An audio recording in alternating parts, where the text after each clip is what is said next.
লা লা লা লা লা লু লু লু লু লু। যদি গিন্নি না থাকে ঘরে আমার মনটা তখন ওড়ে লা লা লা লা লা।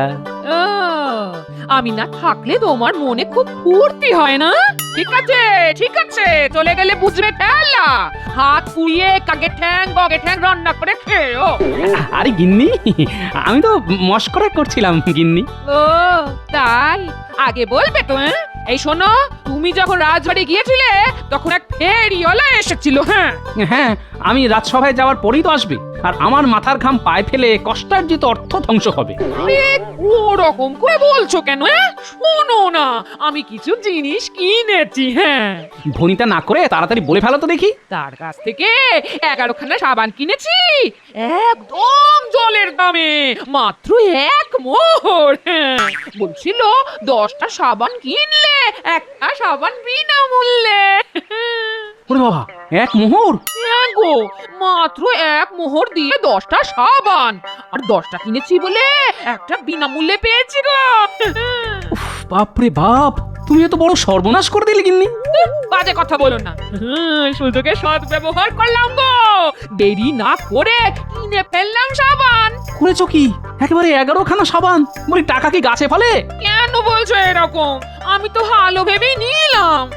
এই একদম কম দামে 1 মোহরে 11খানা সাবান। 1 মোহর! বাপরে বাপ!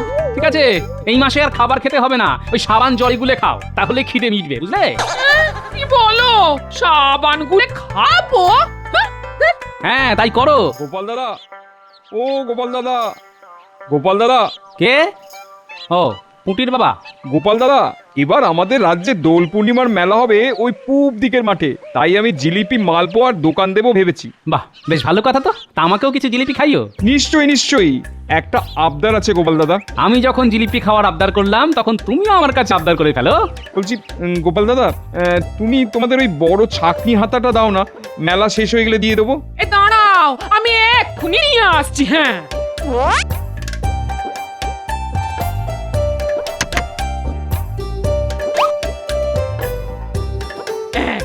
এই নাও। খুব উপকার করলে। এবার আমার পেট পুজোর ব্যাপারটা একটু দেখলেই চলবে, বুঝলে? নিশ্চয়ই।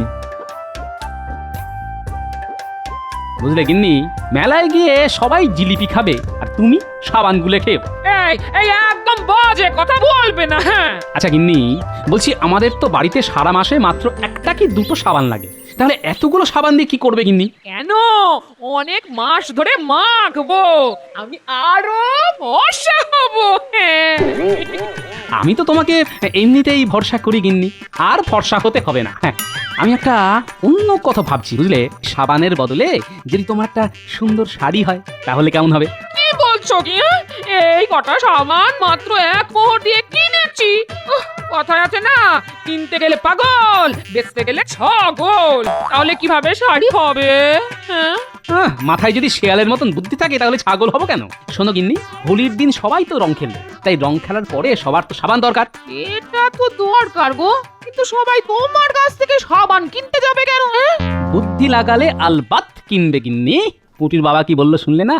এবারে পূব দিকের মাঠে মেলা হবে রং খেলা, পূব মাঠে মেলা, সাবানগুলো বেচা, কোমর দুলিয়ে নাচা। বেশ, আমার একটা ভালো শাড়ি হলেই হলো। তুমি সাবানগুলো বেচে দিয়ে কেন, আর এই জ্ঞাতের কড়ি খরচা করে কেন, তাতে আমার কিছু আসে যায় না বাবা। আমার শাড়ি নিয়ে কথা। ঠিক আছে গিন্নি।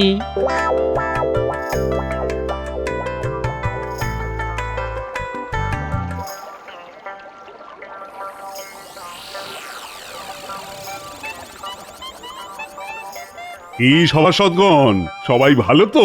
আমি তো মহারাজ খুব ভালো আছি। বসন্তকাল, কোকিলের ডাক, গোপালের টাক। ওই শুরু হয়ে গেল মহারাজ মন্ত্রীর কুটকচালি। মন্ত্রী চুপ করো। এবারে শোন, আগামী পরশু তো হোলি উৎসব, তাই আমরা সবাই মিলে একসাথে নদীর ধারের মাঠে স্নান করব, আর তারপরে সবাই স্নান করে বাড়ি ফিরে জমিয়ে ভোজ। এক মাঠে হবে যে মেলা, আরেক মাঠে হোলি খেলা, সবাই মিলে করব মজা, খাবো জিলিপি আর পাঁপড় ভাজা। বাহ সভাকবি, তুমি বেশ ছন্দ বানিয়ে ফেললে তো। সবই আপনার আর ঈশ্বরের আশীর্বাদের ফসল মহারাজ। মহারাজ, বলছি আমার একটা ছোট্ট আবদার আছে। কি আবদার বলো? আসলে মানে আমি ওই হোলি উৎসবের দিন আপনাদের সাথে হোলি খেলতে পারবো না। কেন গোপাল, তোমার কি রং মাখলে সারা শরীরে তীব্র চুলকানি হয় নাকি? না, তবে এবারে আমি খেলার বদলে মেলায় ব্যস্ত থাকবো মহারাজ। আরে বাবা, সে তো আমরা সবাই ব্যস্ত থাকবো। খেলার পরে মেলার মাঠে ঘুরবো ফিরবো। আমি তো মহারাজ ব্যবসা করব, ঘুরে ঘুরে ব্যবসা। ছি ছি ছি গোপাল, তুমি মহারাজকে এভাবে অপমান করছো। মহারাজ কত আশা করে রং খেলার কথা বললো, আর তুমি এখন আজে বাজে কথা বলে ঢং করছো। না মন্ত্রী মশাই, আমি ঢং করছি না। এবারে হোলির মেলাতে আমাকে ব্যবসা করতেই হবে।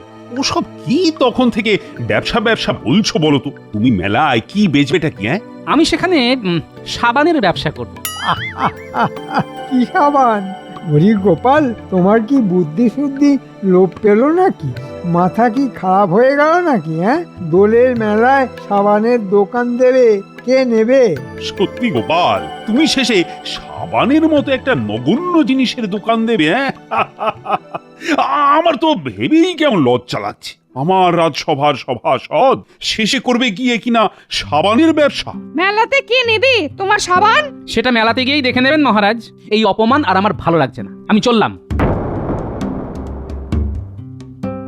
দেখলেন মহারাজ, দেখলেন গোপালের কত বড় স্পর্ধা। আপনার মুখের ওপর কথা বলে গোপাল চলে গেল। আমি আপনার জায়গায় থাকলে না এক্ষুনি গোপালের ওই ঘর থেকে মুন্ডু আলাদা করে দিতাম। মন্ত্রী মশাই, সব সময় এই যুদ্ধ মারামারি এসবের কথা বলবেন না তো। সে না হয় মন্ত্রী একটু বাড়িয়েই বলেছে, কিন্তু গোপালের এরকম মুখের ওপর বলে চলে যাওয়াটা কিন্তু আমি কিছুতেই মেনে নিতে পারছি না। যাই হোক, আজকের সভা এখানেই শেষ হলো। তোমরা সবাই চলে যাও। আর মন্ত্রী, আমার সাথে আমার ঘরে এসো তো, একটু কথা আছে।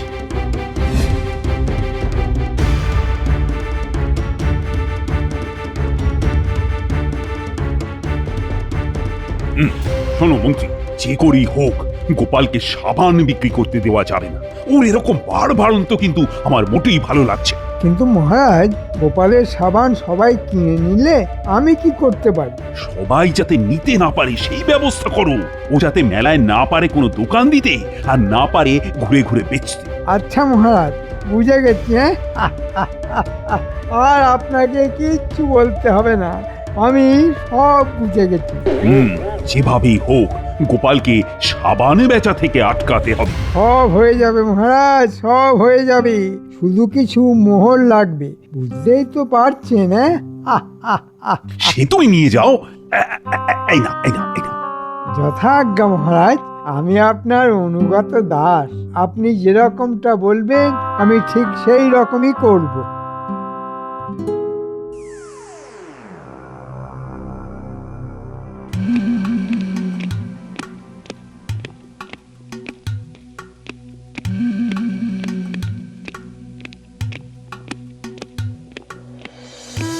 এই যে মন্ত্রী মশাই, আপনি আমাদেরকে ডেকেছেন? হ্যাঁ রে, তোরাই তো আমার জোড়া রত্ন, তোদের করব আমি যত্ন। তাহলে বলে ফেলুন মন্ত্রী মশাই, এই বছরের শেষ সময়ে ওই হাত গরমের কোনো ব্যবস্থা আছে নাকি? হ্যাঁ, সে তো আছেই, কিন্তু তার জন্য যে তোদের কিছু কাজ করতে হবে। কি কাজ বলে ফেলুন মন্ত্রী মশাই, আমরা দুজনে ঝট করে যাব আর ফট করে কাজ করে ফেলবো।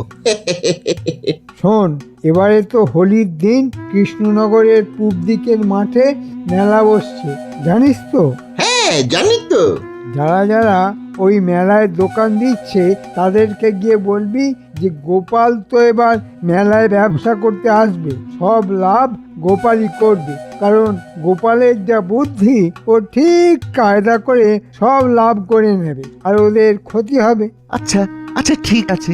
আর হ্যাঁ, আরো বলবি গোপালকে যেন মেলায় ঢুকতেই না দেয় রাজ্যের লোকজন। সব বুঝে গেছি, কাজ হয়ে যাবে। তবে বুঝেছি, দিচ্ছি। নে, এগুলো রাখ। কি বুদ্ধিমান আপনি। ব্যাস, সুযোগ বুঝে ভালো রোজগার হয়ে গেল।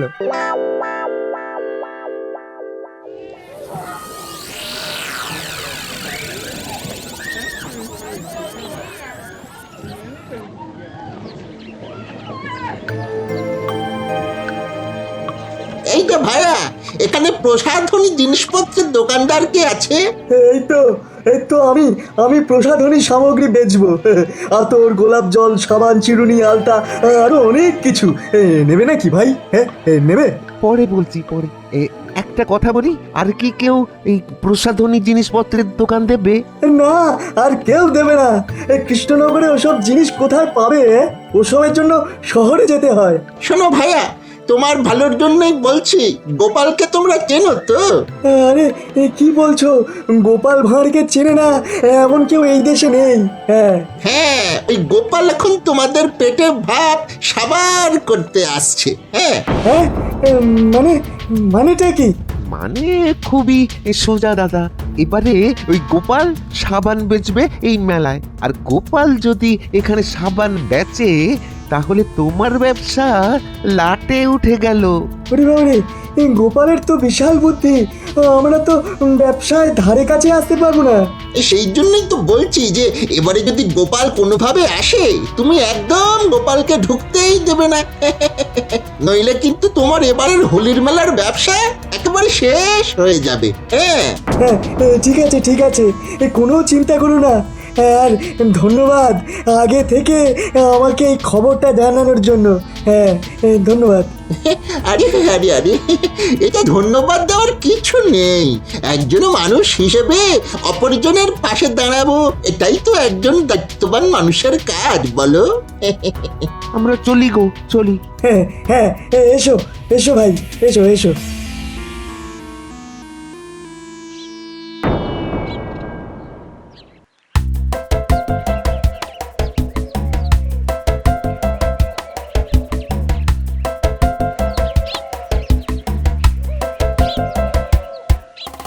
দাদু, আমরা কোথায় যাচ্ছি?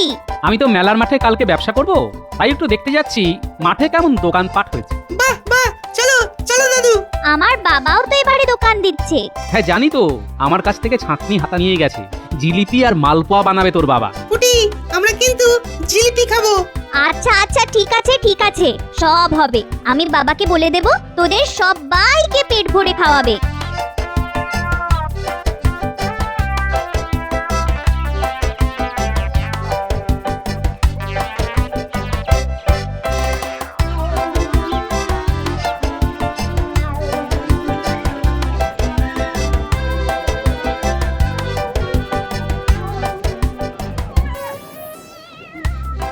এই যে গোপাল দাদা, তুমি এই মাঠে কি করতে এসেছো? হ্যাঁ, ঠিকই, তুমি এরকম ভাবে কথা বলছো কেন? এরকম ভাবে কথা বলবো না তো কিরকম ভাবে বলবো শুনি? হ্যাঁ, আমাদের পেটের ভাত কেড়ে নেওয়ার জন্য একেবারে তো উঠে পড়ে লেগেছো। কিন্তু মহা মুশকিল, কি হয়েছেটা কি? হ্যাঁ, তুমি তো দেখছি কিছুই বুঝতে পারছো না। শোনো শোনো, তুমি তো এখানে সাবান বিক্রি করার মতলব ফেলেছো নাকি? হ্যাঁ, ওসব চলবে না। যদি ছলে বলে কৌশলেও এই মাঠে ঢুকে বিক্রির মতলব করে থাকো, তাহলে কিন্তু খুব খারাপ হয়ে যাবে, এ কথা তোমায় বলে দিলুম। হ্যাঁ, এই যে কাকু, তুমি কিন্তু আমাদের দাদুর সাথে ওরকম ভাবে কথা বলতে পারো না। হ্যাঁ, এই চুপ করো। এই শোনো শোনো গোপাল দাদা, তুমি যা করতে চলেছো সেটা আমাদের জন্য মোটেই ভালো নয়। রাত সময় চাকরি করে তো ভালোই রোজগার তোমার, তাহলে আবার সাবান বেচার পরিকল্পনা কিসের জন্য? হ্যাঁ, আমি যে সাবান বিক্রি করব সেটা তোমাকে কে বললো? সে যেই বলুক না কেন, তোমার জেনে লাভ নেই। তুমি হোলির মেলার মাঠে সাবান বেচলে আমার দোকান থেকে কেউ সাবান কিনবে না, কারণ তোমার এই কৃষ্ণনগরে বেশ নাম ডাক আছে। আরে সেরকম কোনো ব্যাপারই না, আমি সামান্য কয়েকটা সাবানই বেচবো। পাকাপাকি ক্ষণস্থায়ী কোন রকম দোকানও দেবো না, শুধু ঘুরে ঘুরে বেচবো। না, সেটাও চলবে না। বেশি বাড়াবাড়ি করলে আমরা সবাই মিলে তোমার বিরুদ্ধে আন্দোলন করব। হ্যাঁ, আচ্ছা ঠিক আছে বাবা, ঠিক আছে, আমি এই মেলার মাঠে ব্যবসা করবো। খুশি? এই তো, হ্যাঁ, এই তো ভালো ছেলের মতো কথা। তবে এ নিশ্চয়ই মন্ত্রীমশাই কোনোভাবে কাঠি করেছে। ঠিক আছে, আমার নামও গোপাল ভাঁড়। ওই সাবান কি করে বেচতে হয় সে আমি দেখাবো।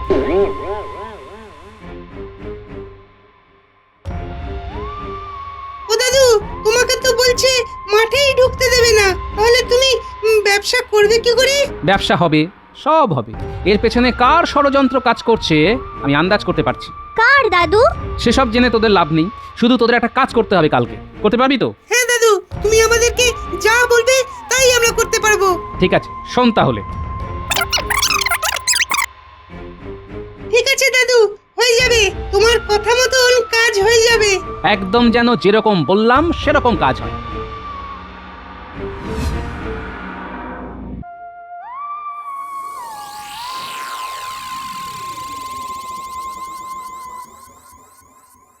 এ কি গোপাল, আজকে তুমি রাজসভায় এসেছো?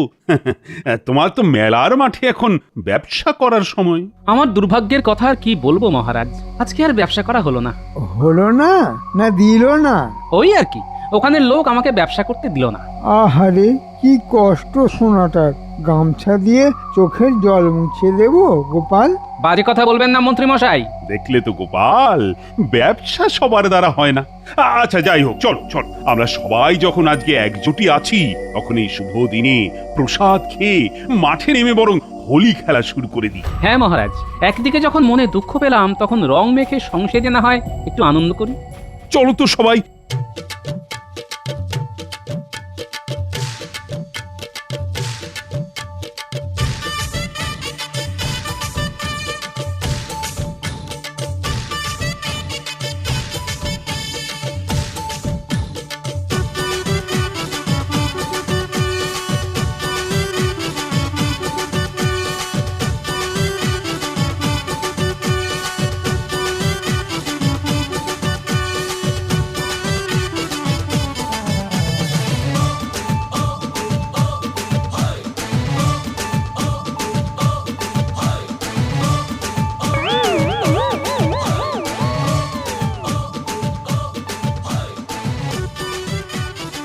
ব্যাস, প্রসাদ খাওয়া হয়ে গেল। এবার চলুন সবাই নদীর ধারে হোলি খেলার মাঠে।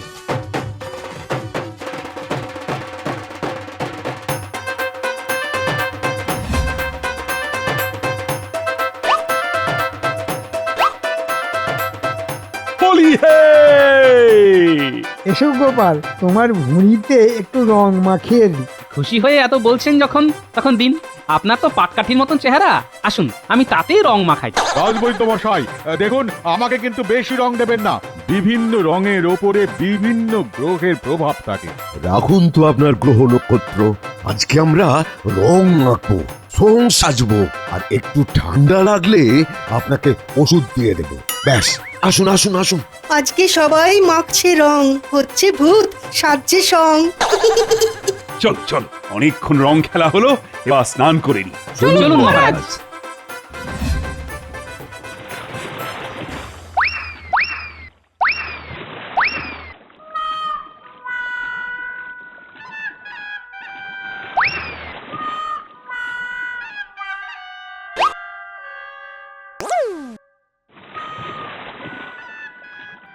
এ কি, পায়ে তো আমার সাবান ছিল, সেটা কোথায় গেল? এ কি, আমার সাবানটাও তো খুঁজে পাচ্ছি না। ও মহারাজ, আমার সাবানও তো পাচ্ছি না। আমার তো নতুন সাবান ছিল। ডুবিয়ে করেছি স্নান, কোথায় খুঁজে পাবো সাবান? এ কি, আমার নিজের আবিষ্কার করা সাবান খুঁজে পাচ্ছি না। এ কি, তাহলে কি এভাবে ভূত হয়ে বাড়ি ফিরতে হবে নাকি? ছি ছি ছি ছি ছি। কে বদমাশি করে আমাদের সাবান নিয়ে নিলে? এ নিশ্চয়ই গোপাল নিয়েছে। মহা মুশকিল, আমিও তো আপনাদের সাথে নদীতে ডুব দিলাম, আমি কি করতে নেব? তাহলে এখন কি হবে? মহারাজ যদি বলেন তো আপনাদের আমি নতুন সাবান দিতে পারি। আমার ওই ঝোলাতে নতুন সাবান আছে। আমি তো সাবান বিক্রির জন্য সাবান কিনেছিলাম, তো সেগুলো কাছাকাছি আছে। আপনি যদি বলেন তাহলে আমি এনে দিতে পারি, কিন্তু প্রত্যেকটা সাবানের দাম 1 মোহর লাগবে মহারাজ। হ্যাঁ, 1 মোহর? যত লাগুক আমি দেব, কিন্তু এই মুখ নিয়ে কি করে বাড়ি যাব? যাও যাও যাও, সাবান নিয়ে এসো গোপাল।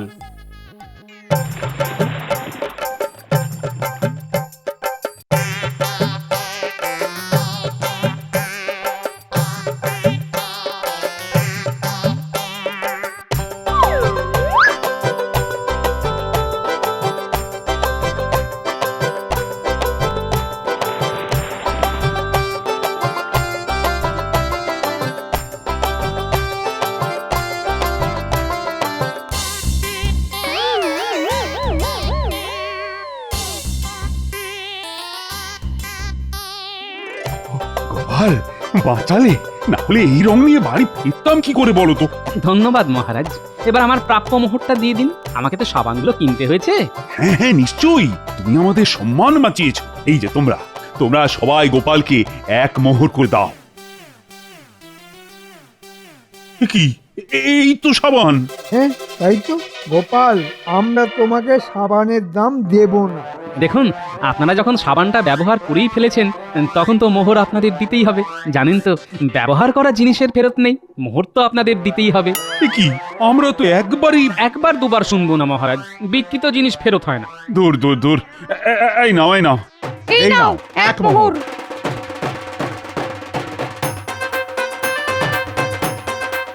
দেখলেন তো মহারাজ, সাবানগুলো কেমন বিক্রি হয়ে গেল। মানে তুমি এসব ইচ্ছে করে করেছো? মহারাজ দেখুন, আমি আপনাকে আগেই বলেছিলাম এই গোপালই কিছু করেছে। আমি আর কি করলাম? না আমি সাবানগুলো সরিয়েছি, না আমি জোর করে আপনাদের সাবান কিনিয়েছি। আপনাদের ট্যাকেই ছিল সাবানগুলো, আর আপনারা সেটা খুঁজে পাননি। সেটাতে আমি কি করতে পারি বলুন তো? সত্যি গোপাল, আবার তোমার বুদ্ধির কাছে আমরা হেরে গেলাম। আমি বেশি কিছুই করিনি মহারাজ, আমার এই কাজে সাহায্য করেছে আমার এই নাতি নাতনিরা। ওই রে, বেরিয়ে আয় তোরা। তুমি তোমার বুদ্ধি দিয়ে ওদের কাউকে বুদ্ধিমান, আবার কাউকে বুদ্ধিমতী করে তুলেছো। ধন্যবাদ মহারাজ। ওসব ধন্যবাদ রাখো, আর সবাই মিলে বলো হোলি হ্যায়। না না না না, কিচ্ছু ভালো লাগছে না। আরে কিছুতেই তো কিচ্ছু হচ্ছে না। কি হচ্ছে না মহারাজ? আমি থাকতে কোথায় কি আটকাচ্ছে? জলও পড়ছে, পাতাও নড়ছে। পাগলা হাতি মাথা নাড়ছে, আর মন্ত্রী মশাই যা ঝাড়ার ঝেড়ে যাচ্ছে। হচ্ছে না কি বলছেন মহারাজ? হ্যাঁ, হবার আর কি বাকি আছে? হ্যাঁ, নড়ছে, পড়ছে, ঝাড়ছে। বলি হচ্ছেটা কি? না না, গোপাল বলছে ঝেড়ে কাশতে। কি গোপাল, তাই তো? হ্যাঁ হ্যাঁ, ধরে নিন কতকটা তাই। তবে যা শুনেছেন শুনেছেন, এবার চেপে যান। বেশি ঝাড়াঝাড়ি করলে যে হাটে হাঁড়ি ভেঙে যাবে। আরে ভাঙতে আর বাকি আছে কোথায়? ভেঙেই তো যাচ্ছে। রাজ্যের কোথাও তো কোনো উন্নতি চোখে পড়ছে না। ও দুঃখে দুঃখে আমার মনটা কেমন ভারী হয়ে যাচ্ছে। কি করে কি হবে মহারাজ? রাজকোষে যে টান পড়েছে। কেন কেন কেন? টান পড়লো কেন? তার মানে তো আয়ের থেকে ব্যয় বেশি হচ্ছে। নর্দমা হয়ে গেছে মহারাজ। রাজকোষের অর্থ পচা জলের মতো হুড়হুড় হুড়হুড় করে গলে যাচ্ছে। উমা, নর্দমার জলে গন্ধ, রাজ্যের উন্নতিও বন্ধ। বন্ধ বললেই হলো? রাজ্যের উন্নতি বন্ধ মানে তো ওই প্রজাদেরও উন্নতি বন্ধ। আমার গণনা বলছে ঘোর দুর্দিন আসছে। রাজ্যের মান সম্মান সব রসাতলে যাবে। রাহুর নজর পড়েছে, শনির দোষ কাটাতে হবে। সর্বনাশ! কিন্তু এত অর্থ সব যাচ্ছে কোথায়? কি আর করবেন মহারাজ, কি করে সামলাবেন? হ্যাঁ, এত বড় রাজ্য চালাতে গেলে ব্যয় তো কিছু হবেই মহারাজ। আর সর্ষের মধ্যেই ভূত থাকলে তাকে তাড়াবেনি বা কি করে? তবে তারও ব্যবস্থা আছে। হ্যাঁ, ব্যবস্থা আছে বলছো? মানে ওই যা হয়, ওঝা ডেকে ঝাঁটা পেটা করতে হবে। একে রাজ্যের এই অবস্থা, তার উপর আবার ভূত ট্রুত ডেকে গোপালটা ভয় দেখাচ্ছে। ভাবুন একবার মহারাজ। না না, আমার তো মনে হচ্ছে মন্ত্রীমশাই ঠিকই বলেছেন। রাজ্যে শান্তি আর শৃঙ্খলা রাখার জন্য খরচ তো করতেই হবে। সুরীর সাক্ষী মাতাল। তলায় তলায় রাজকোষ ফাঁকা করে এখন একেবারে গলায় গলায় বন্ধুত্ব দেখানো হচ্ছে। কিন্তু এরকম ভাবে চললে যে রাজ্যে ঘোর দুর্দিন নেমে আসবে। আর কি করা যাবে? রাজ্যের আয় বাড়াতে হবে, না হলে নবাবের কাছে ভিক্ষে চাইতে হবে। ওরে বাবা, এ তো মরার ওপর খাড়ার ঘা। না না, আমি আর কিছুই ভাবতে পারছি না। ও মন্ত্রী, মন্ত্রী, দেখো দেখো কি করে কি করা যায়, দেখো একবার। দেখবই তো মহারাজ, 100 বার দেখবো। আমি যা দেখার সে তো দেখবই। তবে তাতে রাজ্যের উন্নতি হোক আর না হোক, আমার বিলক্ষণ হবে। কথাতেই তো আছে, আপনি বাঁচলে রাজ্যের নাম। না, মন্ত্রী মশাইয়ের হাবভাব আমার খুব একটা সুবিধের ঠেকছে না। মহারাজ নিক না নিক, আমাকে আমার মতো করে খোঁজ খবর নিতেই হবে।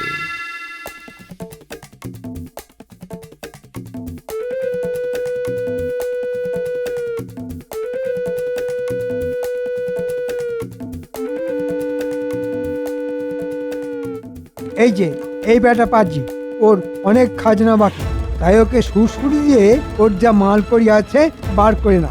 মন্ত্রীমশাই, চাষবাসের তো এই অবস্থা, এখন কোথা থেকে কি দেবো বলুন তো? তাই বললে হয়? দিয়ে দে, যা আছে ভালোই ভালোই দিয়ে দে।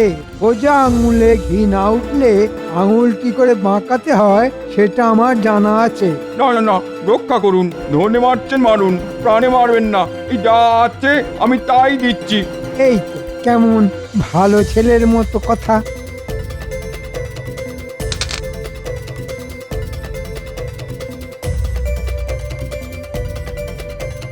এই যে মানিক চাঁদ, বেশ তো রসে বসে আছো।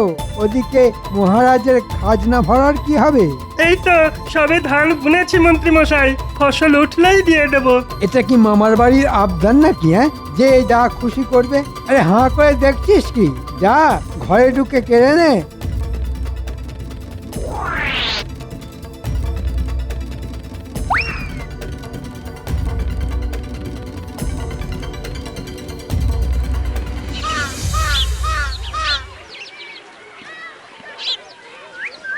কি দিনকাল পড়লো, আমাকে কিনা খাজনার জন্য এইভাবে বাড়ি বাড়ি ঘুরে তাগাদা করতে হচ্ছে।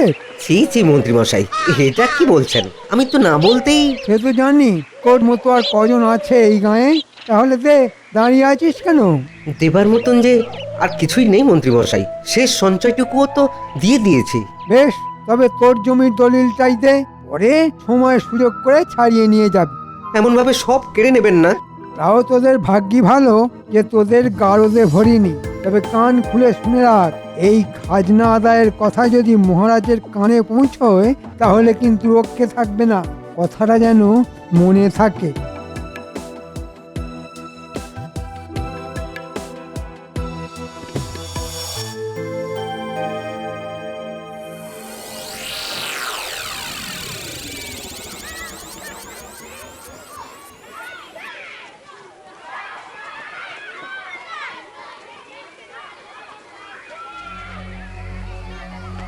এই তো এতক্ষণে বেছে বেছে ঠিক দোকানে এসেছি। মাসুহারা দিবি না মানে? ঠিক পড়ায় গন্ডায় আদায় করে ছাড়বো। কই কি আছে, কি আছে বের কর তাড়াতাড়ি।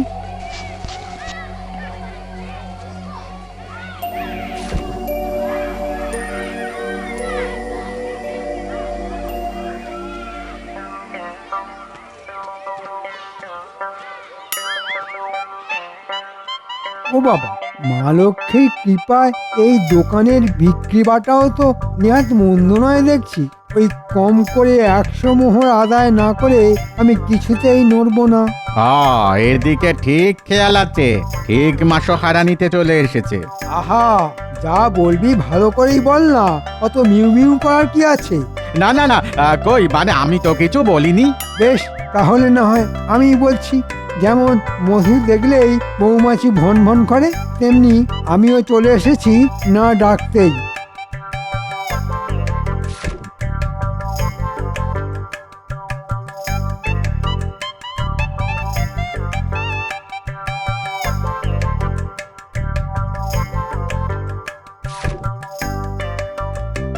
আমি কিন্তু না চাইতেই দিয়ে দিলাম মন্ত্রী মশাই, পুরো 50টা মোহর আছে আপনার মাসোহারা। হ্যাঁ, এটা কি মামার বাড়ির আবদার? হ্যাঁ, যা দিবি তাই নিয়ে নিতে হবে। মামার বাড়ি বলুন আর দাদুর বাড়ি বলুন, এর বেশি দিতে হলে আমি আমার দেশের বাড়ি চলে যাব। হ্যাঁ, আমাকে টুপি পরানো হচ্ছে? তুমি চলে গেলে এই দোকানের কি হবে? আমি দোকান বেচে দেব। ওরে ব্যাটা, বলে কি দোকানই বেচে দেবে? না না, যা পাচ্ছি এই তালে হাতিয়ে নি, পরে যদি এটাও না জোটে।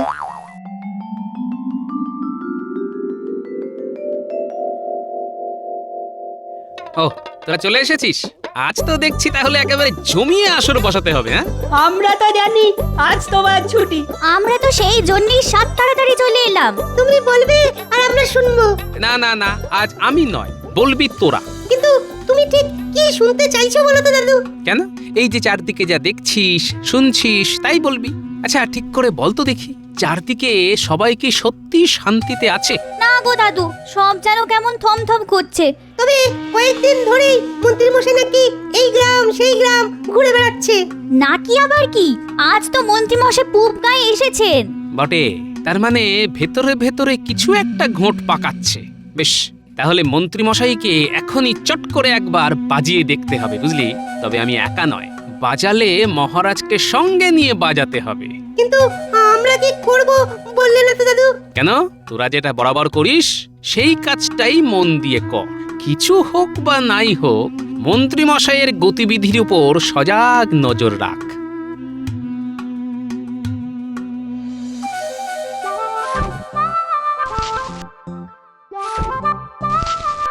আজ মনে হচ্ছে মন্ত্রী মশাই বেশ ভালো দাম মেরেছেন।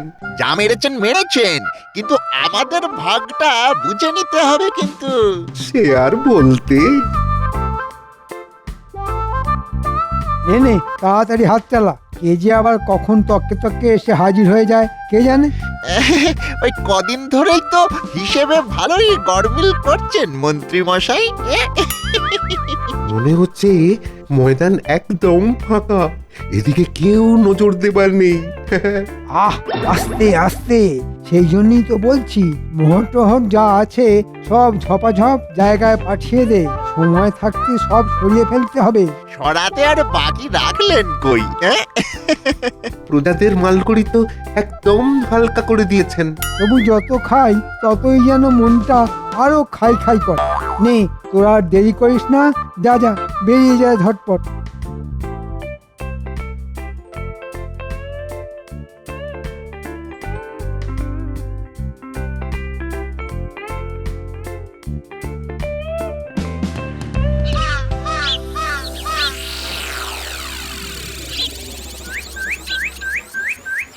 যাক, এদিকের গ্রাম কটা হলো, এবার অন্য দিকটা দেখতে হবে। কোন দিকে কি দেখছেন মন্ত্রী মশাই? এদিকে তো আমি চোখে কানে কিছুই দেখতে পাচ্ছি না। সাগার তো সেই যেমনকার তেমন হয়ে আছে। আরে আরে, এ কি মহারাজ, আপনি এখানে? ও, খুব জোর বেঁচে গেছি, আর একটু হলেই গেছিলাম আর কি। কেন মন্ত্রী মশাই, ভূত দেখলেন নাকি? কেমন যেন চমকে উঠলেন মনে হচ্ছে। না মানে মহারাজ, আপনাকে আজ যেন কেমন উস্কো খুস্কো দেখাচ্ছে। আপনি কি বিশেষ কোনো ব্যাপারে খুব চিন্তিত আছেন? কোষাগার থেকে যদি এইরকম হুড়হুড় হুড়হুড় করে মোহর বেরোতেই থাকে, তাহলে মহারাজ চিন্তা করবেন না তো কি দুহাত তুলে নৃত্য করবেন? আপনি কিচ্ছু ভাববেন না মহারাজ, কদিন যাক আমি ঠিক খাজনার বাজনা বাজিয়ে দিয়ে কোষাগার ভরে দেব। সেই জন্যই তো গ্রামে গ্রামে ঘুরে দেখে নিচ্ছি। সে যে কি চক্করে ঘুরছেন তাকে আর বুঝতে বাকি আছে, শুধু হাতে নাতে ধরতে যা দেরি। না না, আমি বেশ বুঝতে পারছি খাজনার হিসেব ঠিক মতো রাখা হচ্ছে না। খাজনার হিসেব তো মন্ত্রী মশাই দেবেন, আর দিতে না পারলে তার দায়ও উনিই নেবেন। আয়, তোমার জন্য কি শেষে ঘটি বাটি বেচে আমাকে রাজ্য ছেড়ে চলে যেতে হবে নাকি? এটা কি বলছেন মহারাজ? না না, যেদিকে দু চোখ যায় আমি এবার চলে যাব। এদিকে তো যা গুছানোর সেটা গুছিয়েই নিয়েছি। আহা, কি মুশকিল! কিন্তু তুমি বা যাবে কোথায়? মনে হচ্ছে মহারাজকে এক কথাতেই একেবারে বশ করে ফেলেছি। এ তো ভারী মুশকিল হলো দেখছি। নানা গোপাল, তোমার কথা শুনে বিনা প্রমাণে মন্ত্রীকে সন্দেহ করা আমার একদমই উচিত হয়নি। বেশ, তাহলে এবার প্রমাণের অপেক্ষাতেই থাকুন মহারাজ।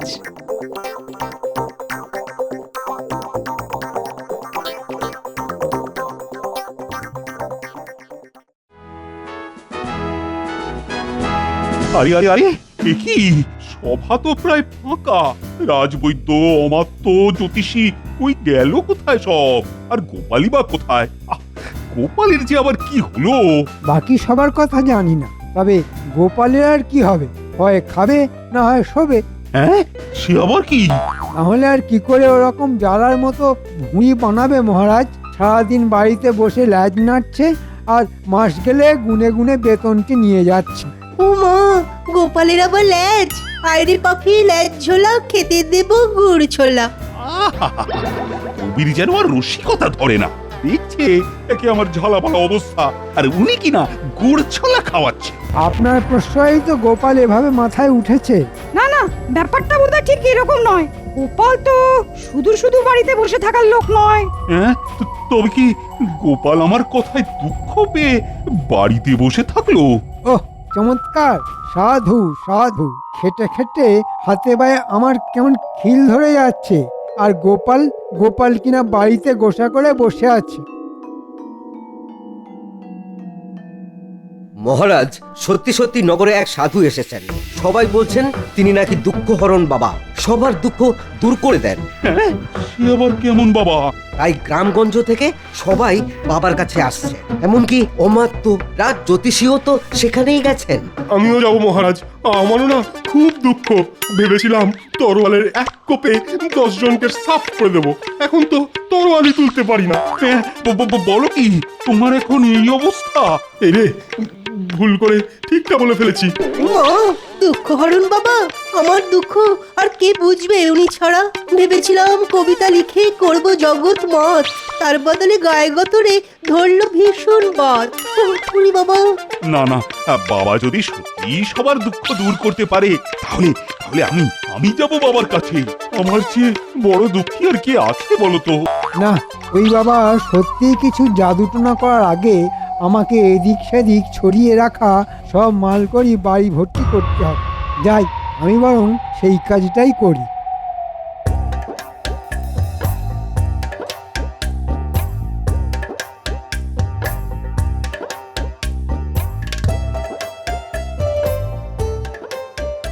আরে আরে, আমার কি সৌভাগ্য! আপনি দেখে দেখে আমার রাজ্যে এসেছেন বাবা। আমি তো আপনার দর্শন পাবো বলে সেই কখন থেকে আনচান আনচান করছি। আহা, এখনই কেমন ক্লান্ত দেখাচ্ছে আপনাকে রাজন। আসুন, আগে একটু জিরিয়ে নিন। না না বাবা, না, জিরোনোর উপায় নেই। একটা শেষ হতে না হতেই আর একটা সমস্যা এসে পড়ে। আজ প্রজাদের কষ্ট তো কাল আজকোষ খালি, সেগুলো সামলায় তো নবাবের ফতোয়া। ও, জীবন একেবারে ঝালাপালা হয়ে গেল বাবা। তাই বলছি, আমার থেকে না দুঃখী আর কেউ নেই। আপনি যা ভাবছেন তা নয়, কর্মগুণেই ফল ভোগ করতে হয়। সবারই নিজের নিজের দুঃখ আছে রাজন।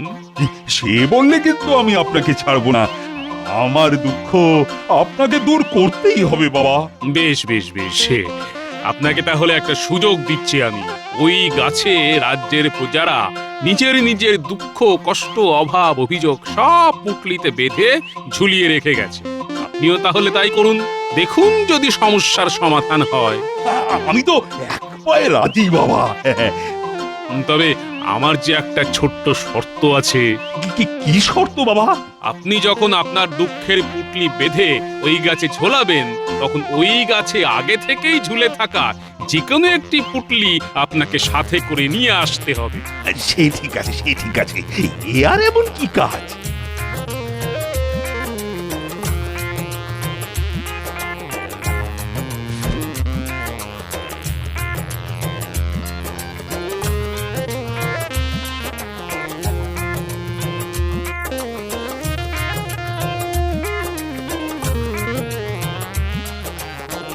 পুটলি তো না হয় নেব, কিন্তু কিন্তু কোনটা নেব?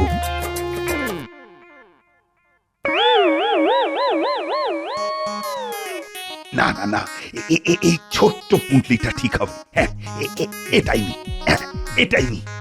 কিন্তু এটাতে কি আছে তা তো আমি জানি না। না না না না না, এটা নেব না, এটা নেব না, ওইটাই নি। ওরে বাবা, ওটাতে যদি আবার ভয়ঙ্কর কিছু থাকে, মানে কোনো জটিল ব্যাধি। ও বাবা, এ কি সমস্যায় ফেললেন বাবা? ও বাবা, সমস্যা হচ্ছে?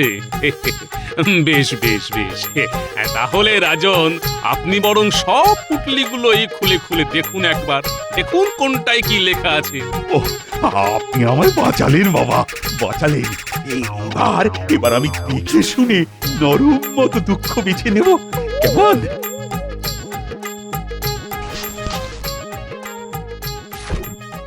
কি এতে তো লেখা আছে মন্ত্রী 500 মোহর নিয়ে গেছেন কেড়ে।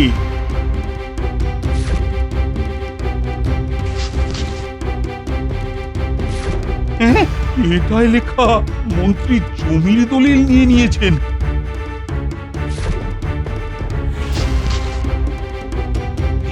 এটাই আবার কি লেখা আছে? হ্যাঁ, এটাই আবার লেখা মন্ত্রীর জন্য দোকান বেচতে হয়েছে। হ্যাঁ, চাষির সার কেনার অর্থ মন্ত্রী কেড়ে নিয়েছে। এখনো দেরি হয়ে যায়নি মহারাজ। আপনি যদি সবার দুঃখ দূর করতে চান তবে আসুন আমার সঙ্গে, সবাইকে নিয়ে আসুন একেবারে পাইক বরকন্দাজ নিয়ে।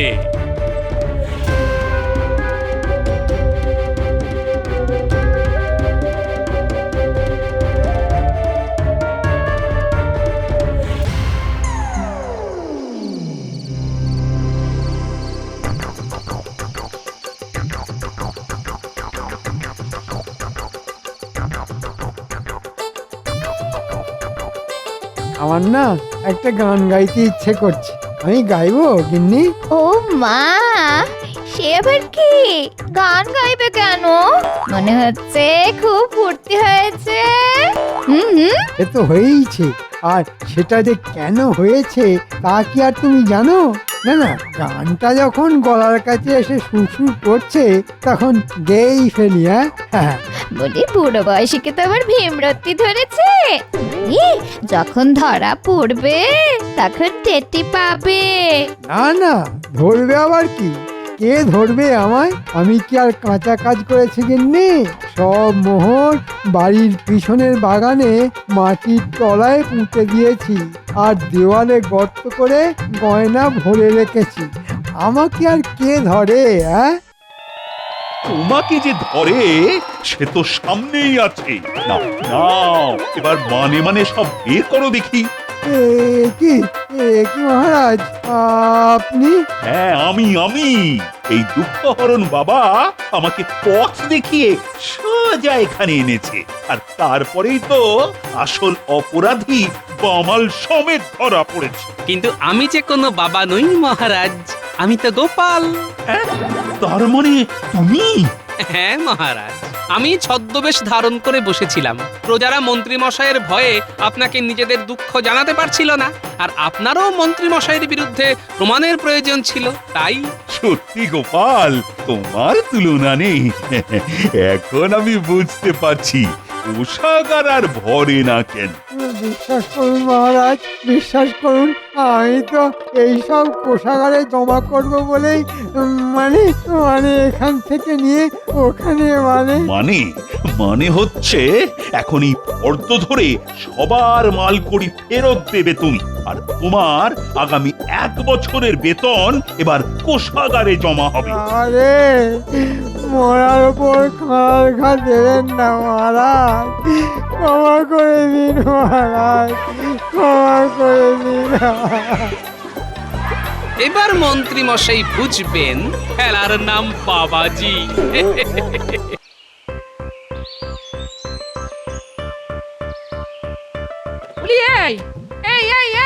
এই বয়সে কি ছেলে মানুষই হচ্ছে? পাটকাঠি কি মুগুর নাকি? আজ যা পাটকাঠি কাল তাই তাল গাছ, বুঝেছো? না, বুঝিনি। তবে আজ যে পাগল কাল সে উন্মাদ, এটা জানি। হ্যাঁ গিন্নি, জীবনের ধন কিছুই ফেলা যায় না, এটা জানো তো? জানি না আবার, হাড়ে হাড়ে জানি, নইলে এই বয়সে পাট কাঠি দিয়ে কেউ মুগুর ভাজে? ছোটবেলায় কত কুস্তি লড়েছি, আজ সে কথাটা মনে পড়ে গেল গিন্নি। ভাবলাম পাটকাঠি দিয়ে শুরু করা যাক না, পরে না হয় লোহার মুগুর নেব। মুগুর চোখে দেখেছো কোনোদিনও? তোলা তো পরের কথা। না তো, তাই তো পাটকাঠি দিয়ে শুরু করলাম। মুগুর না ভাজলে বুঝি পালোয়ান হওয়া যায় না? বাহ বাহ, চমৎকার একটা যুক্তি দিলে। দড়না টেনেই কেউ যদি মাঝি হয়ে যায় তবে তো নৌকোয় কেউ উঠবে। বুঝেছি, ঘাট হয়েছে বাবা, এই ভুল আর করবো না, কথা দিলাম।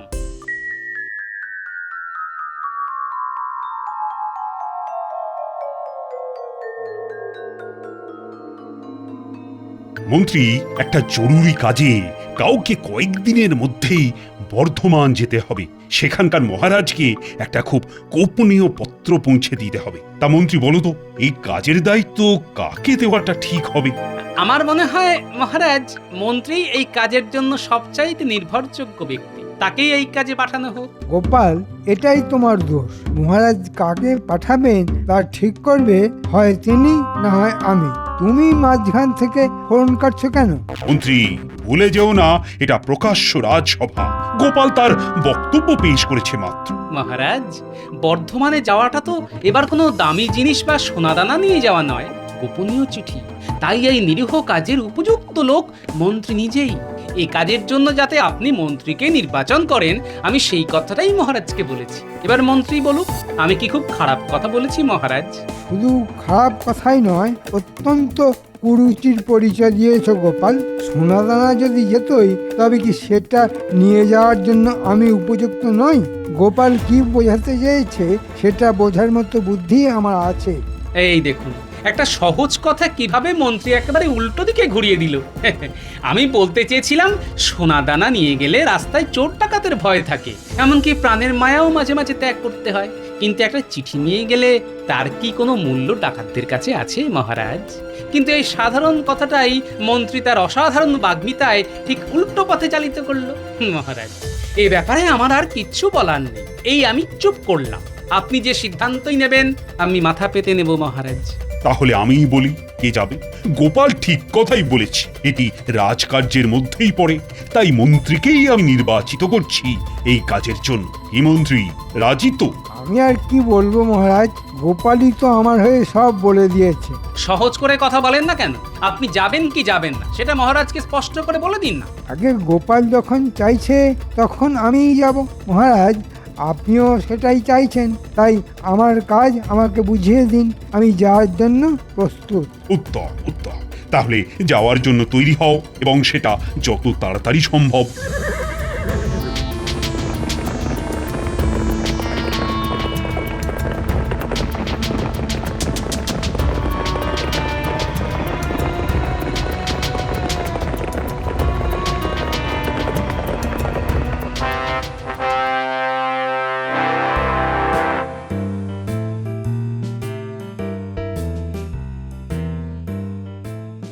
বাহ বাহ বাহ বাহ বাহ, কি চমৎকার চেহারা!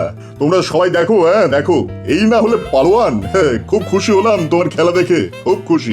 মহারাজকে খুশি করতে পেরে আমার জীবন ধন্য হয়ে গেল। তুমি তো কুস্তি করো? আগে হ্যাঁ মহারাজ, 10 রাজ্য ঘুরে অনেক পালোয়ানের সঙ্গে কুস্তি করেছি, কিন্তু আমার কাছে কেউ দাঁড়াতেই পারেনি, সবাইকে কাত করেছি। এখন খুঁজে দেখছি আর কেউ বাকি আছে কিনা।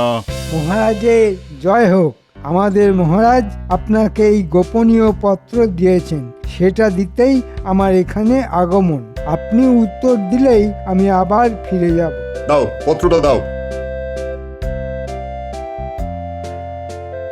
ততক্ষণে তুমি এই পালোয়ানের শরীরটা দেখো। হ্যাঁ হ্যাঁ হ্যাঁ, যেন মন্দিরের দেওয়ালে আঁকা মূর্তি। পালোয়ান, ইনি কৃষ্ণনগরের মন্ত্রী। ওনাকে খেলা দেখাও, দেখাও দেখাও। বাহ বাহ, কি সুন্দর তোমার শরীর মহারাজ। ঠিকই বলেছেন, এই শরীর যেন মন্দিরের ভাস্কর্য। তা তুমি কি কুস্তি লড়ো? আরে ওর মুশকিলটা হলো 10 রাজ্যের কেউই ওর সঙ্গে কুস্তিতে পেরে ওঠেনি, তাই ও আর কেউ বাকি আছে কিনা তাই খোঁজ করছে। তুমি জানো এমন কোনো পালোয়ান আছে কিনা যে ওর সঙ্গে লড়তে পারে? হ্যাঁ, একজন আছে, সে নিজেকে মস্ত পালোয়ান মনে করে মহারাজ। তার নাম হয়তো শুনেছেন। কে বলতো? আমি চিনি এমন কোনো পালোয়ানের নাম তো মনে পড়ছে না। না, আগে তার নাম গোপাল ভাঁড়। গোপাল মানে তোমাদের রাজ্যের ভাঁড়? হ্যাঁ, তাকে তো চিনি। সে আবার কবে থেকে কুস্তিগির হলো? হ্যাঁ মহারাজ, গোপাল জীবনে অনেক কিছুই করেছে। প্রথমে কুস্তিগির হওয়ার চেষ্টা করেছিল, সেখানে সবার কাছেই হারতে হারতে নাপিত হলো। সেখানেই এর চুল কাটতে গিয়ে ওর কান কাটে, আবার এর গোপ কাটতে গিয়ে ওর মাথা মুড়িয়ে দেয়।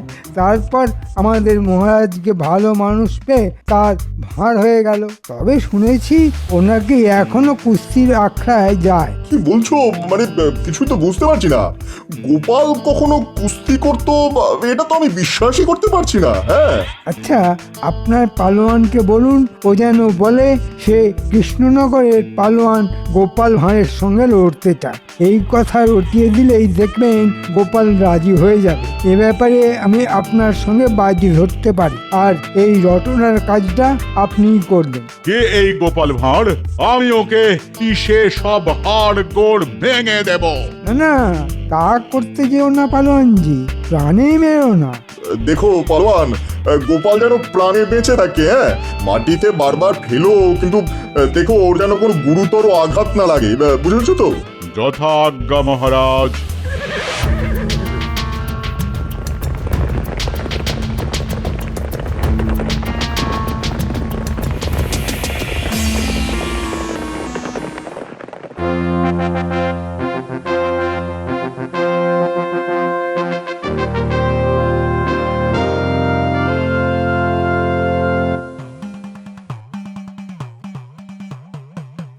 মন্ত্রী, এই কাকে নিয়ে এসেছো?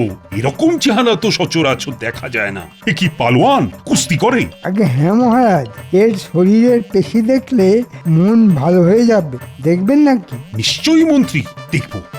পালোয়ান, দেখাও তো তোমার এই সুগঠিত পেশির খেলা। এই দেখুন আমার শরীর কেমন কথা বলে। বাহ বাহ বাহ বাহ, এ কি শরীর নাকি পাহাড়! সবার শরীর যদি এমনটা হতো। মহারাজ, আপনি প্রীত হয়েছেন শুনে আমি ধন্য হয়ে গেলাম। তা তোমার এখানে আগমনের কারণ? মহারাজ, 10 রাজ্য ঘুরে এমন কোন পালোয়ান পেলাম না যে আমার সঙ্গে কুস্তিতে জয়লাভ করেছে, তাই এখানে এলাম। এখানে কেন? মানে সেরকম পালোয়ান এখানে আছে বলে তো শুনিনি যে তোমার মতো ভীমের সঙ্গে লড়াই করতে চায়। মহারাজ, শুনেছি আপনার সভায় গোপাল ভাঁড় বলে একজন পালোয়ান আছে। আমি তার সঙ্গে লড়তে এসেছি। তাকে হারাতে পারলে কোনো রাজ্যেই আমার আর কোনো প্রতিদ্বন্দ্বী থাকবে না। হ্যাঁ, কি বললে তুমি? গোপাল ভাঁড় সে লড়বে তোমার সঙ্গে কুস্তি? এই বুদ্ধি তোমাকে কে দিয়েছে? নিশ্চয়ই আমার মন্ত্রী। মহারাজ, এমন কাজ আমি করতে পারি? গোপাল আমার কতদিনের সহকর্মী, তার কোনো ক্ষতি হোক সেটা আমি চাইবো? এটা হতে পারে? পালোয়ান, কে তোমাকে গোপালের নাম বলেছে? সে যে পালোয়ান সেটাই বা তোমাকে কে বলল? বর্ধমানে সবাই মহারাজ, ওরা বলল গোপাল মস্ত পালোয়ান। ওকে যদি তুমি পরাজিত করতে পারো তবেই বুঝবো তুমি সর্বশ্রেষ্ঠ কুস্তিগীর। মহারাজ, এই কথাটা পালোয়ান যে ভুল কিছু বলেনি। আজ পর্যন্ত আমাকে কেউ হারাতে পারেনি। আর পালোয়ান যখন চাইছে, হয়তো অনেকেই তাই চেয়েছে, তাই আমি রাজি মহারাজ। কি বলছো তুমি গোপাল? এই ভীমের মতো পালোয়ানের সঙ্গে তুমি লড়াইটা করবে আর তোমার মৃত্যুর জন্য দায়ী হয়ে থাকবো আমি? না না না না, সেটা হতে পারে কখনো? মহারাজ, এই লড়াইয়ের সঙ্গে আমাদের রাজ্যের সম্মান জড়িয়ে আছে। গোপাল যদি পরাজয়ের কথা চিন্তা করে পিছিয়ে যায় তবে তা খুবই অসম্মানের হবে। আমার মনে হয় গোপালের রাজি হয়ে যাওয়া উচিত। তুমি তো বলেই খালাস, কিন্তু এই ভীম বাহাদুরের সঙ্গে কুস্তি লড়তে গিয়ে যদি গোপালের প্রাণ সংশয় হয়, তার দায়িত্বটা বা দায়টা কে নেবে? হ্যাঁ না মহারাজ, আমি কুস্তিগীর, খুনি নই। গোপাল ভাঁড়কে শুধু 2 পাক আকাশে ঘুরিয়ে আলতো করে মাটিতে শুইয়ে দেব, আমি আপনাকে কথা দিলাম। মহারাজ, এর উল্টোটাও তো হতে পারে, আপনি দুশ্চিন্তা করবেন না। দাদু, তুমি নাকি কুস্তি করবে এক পালোয়ানের সঙ্গে? তুই কি করে জানলি? আমি কেন, সারা নগর জানে। আমি তো সেখান থেকেই শুনলাম। কি বলছে রে লোকে? নিশ্চয়ই আমাকে নিয়ে হাসাহাসি করছে। তা একটু করেছো বটে, তবে সবাই চাইছে তুমি জিতে কৃষ্ণনগরের সম্মানটা রক্ষা করো। কিন্তু তুমি পারবে কি করে? ওই পালোয়ানের চেহারাটা তো পাহাড়ের মতো। ওরে, চেহারা থাকলেই কি জেতা যায়? প্রকৃতি কি মানুষকে মস্তিষ্ক দেয়নি রে? তার তবে কাজটা কি? দাদু, তুমি কিন্তু আবার লড়াই করতে যেও না। পালোয়ানকে কিন্তু সামনাসামনি পটকানো খুব সহজ হবে না। তা জানি, কিন্তু বুদ্ধিং যস্য বলং তস্য। বুদ্ধিটা একটু খাটা, ঠিক পথ পেয়ে যাবি। তুমি ভাবো, আমরা কাজটা করে দেব। একটু ভেবে তারপর তোদের বলবো। আচ্ছা।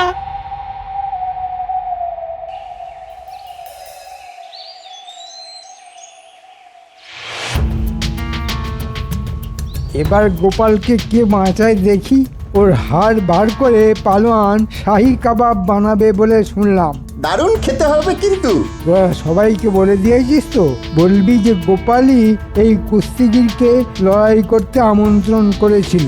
এই কুস্তিগির 10 রাজ্যের যত পালোয়ান আছে তাদের পরাজিত করে এখানে এসেছে গোপালের সঙ্গে লড়বে বলে। সে কথা জানতে আর কারো বাকি নেই, সবাই জানে। লোকে তো বলা বলি করছে এবার গোপালের পঙ্গু হওয়ার দিন এসে গেছে। এ কথাও বলছে যে গোপাল নাকি বাকি জীবনটা বিছানাতেই কাটিয়ে দেবে। ভালোই হবে, ওর বুদ্ধি আর মহারাজের কোনো কাজে লাগবে না। বেটা লজ্জায় আর কথাই বলতে পারবে না, বোবা হয়ে যাবে। আর মহারাজকে বুদ্ধি দিয়ে আমি বড়লোক হয়ে যাব।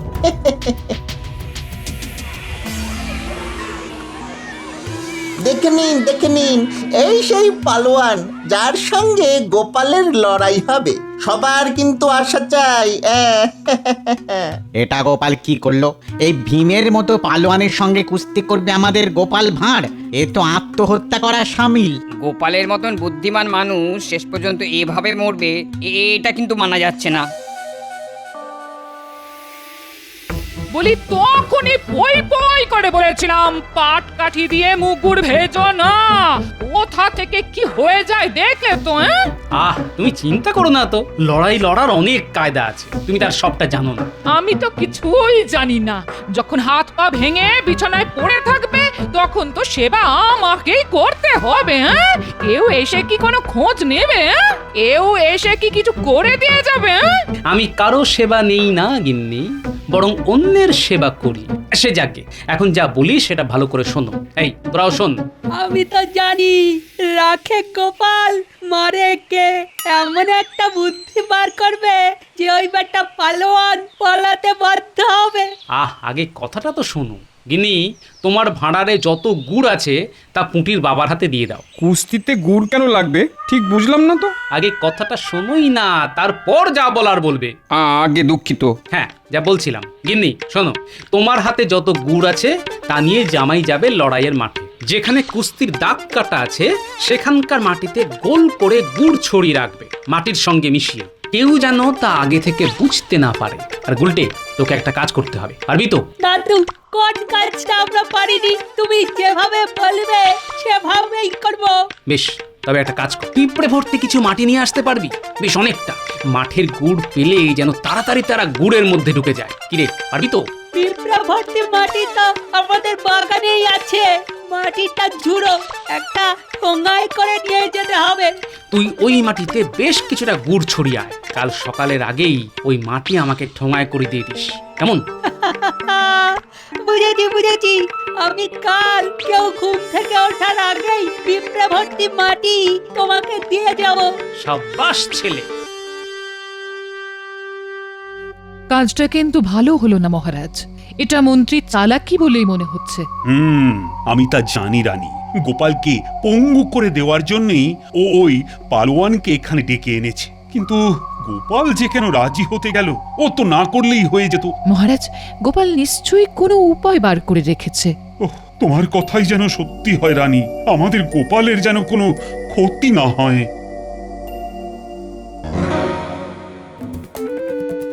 এসে গেছি, হাতে গুড় নিয়ে। ধারে কাছে কেউ নেই, এবারে গুড় ছড়িয়ে দিতে হবে।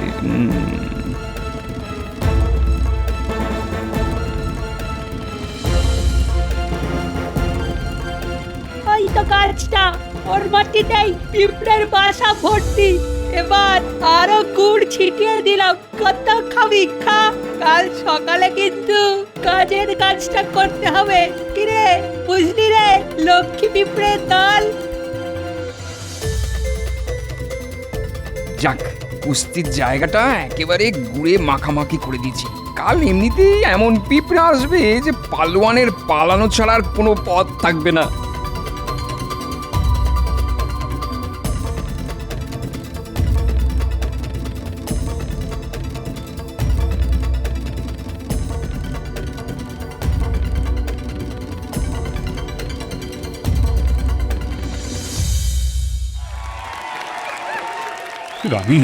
রানী, আমার খুব কষ্ট হচ্ছে গোপালের জন্য। আমি তো প্রার্থনা করেই যাচ্ছি যেন গোপালের জয় হয়। কি করে সম্ভব সেটাই তো বুঝতে পারছি না। তুমি বুঝেছো? না, তা বুঝিনি, তবে গোপালের মুখে কোনো ভয়ের চিহ্নই দেখতে পাচ্ছি না। তার মানে ও একটা উপায় বার করেছে। আপনি এ বিষয়ে চিন্তা করবেন না মহারাজ। আমার একদিকে আছে আমাদের গোপাল, যাকে আপনারা ভাঁড় বলেই জানেন। খুব ভালো কথা বলে, সেটা কতটা কাজের আর কতটা অকাজের সেটা নিয়ে আমি কোনো মন্তব্য করতে চাই না, অন্তত মহারাজের সামনে। উনি সবই জানেন। শুনলে রানী, গোপালকে কি রকম অপমান করছে মন্ত্রী? আমার ইচ্ছে করছে না গিয়ে ওর কানটা মুলে দিই। তা আমাদের গোপাল ভাঁড়ের খুব নামডাক, তা আপনারা সবাই জানেন। তা শুনে এই পালোয়ান সুদূর দেশ থেকে এখানে এসেছে গোপালের সঙ্গে কুস্তি লড়ার জন্য। আর হ্যাঁ, গোপাল এই পালোয়ানের সঙ্গে লড়ার ইচ্ছেতে রাজি হয়ে যায়। আজ তারই পরীক্ষা হবে। আসুন আমরা এখন এই কুস্তি দেখি। এই দেশ, এই রাজ্য আমার জন্মস্থান, তার সম্মান বজায় রাখতে আমি লড়াইতে রাজি হয়েছি। কিন্তু কুস্তি শুরুর আগে আমি দেশের মাটিতে একবার প্রণাম করতে চাই, যদি এই সুযোগ আর আমার সামনে না আসে। তাই শুনলে রানী, শুনলে গোপাল কি বলল? সত্যি ওর মতো দেশপ্রেমিক আমি কখনো দেখিনি। সাবাস, সাবাস গোপাল। মহারাজ, এক্ষুনি কুস্তি শুরু হবে। আপনি মন দিয়ে গোপালের লড়াই দেখুন। যতক্ষণ আমার ধরে প্রাণ আছে ততক্ষণ এই মাটির অসম্মান আমি হতে দেব না, এটা আমার প্রতিজ্ঞা। কারোর সাধ্য নেই এই কাজ থেকে আমায় বিরত করতে পারে। দেশের ভূমি প্রণাম আমার হয়ে গেছে, এবার আমি লড়াইয়ের জন্য প্রস্তুত। এসো হে পালোয়ান, দেখি তোমার দেহে কত শক্তি আছে। তোমার সঙ্গে কুস্তি লড়তে হচ্ছে সেটা ভেবেই আমার হাসি পাচ্ছে। কত ইয়া বড়া বড়া চেহারার পালোয়ানকে আমি মাথায় তুলে মাটিতে ফেলে দিয়েছি, আর তুমি তো তাদের কাছে নস্যি। ধরবো আর মাটিতে আছাড় মারবো। আরে পালোয়ান, কাছে তো আগে এসো, আমি তো আর পালিয়ে যাচ্ছি না।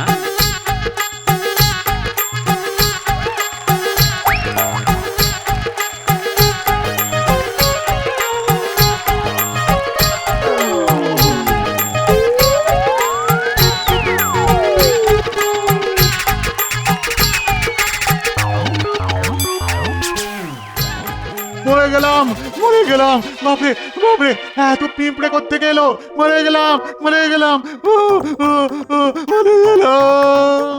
গোপাল গোপাল গোপাল, না না, আমি আর পারছি না, আমি আর পারছি না।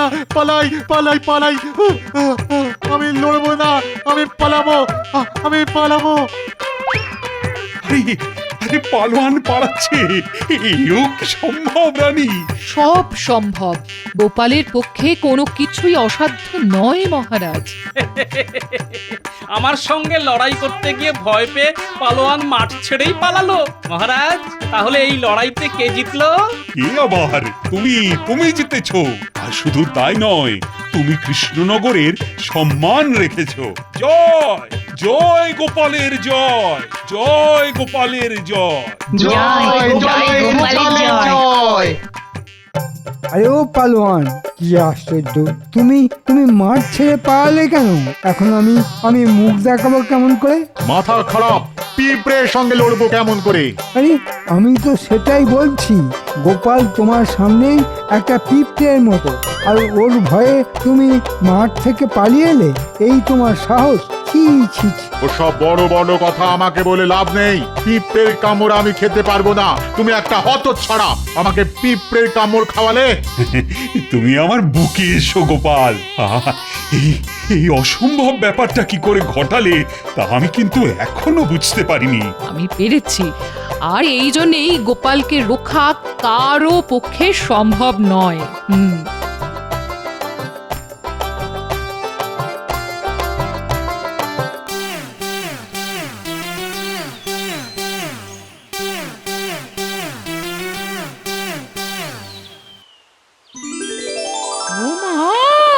তুমি হেঁটে হেঁটে বাড়ি ফিরছো?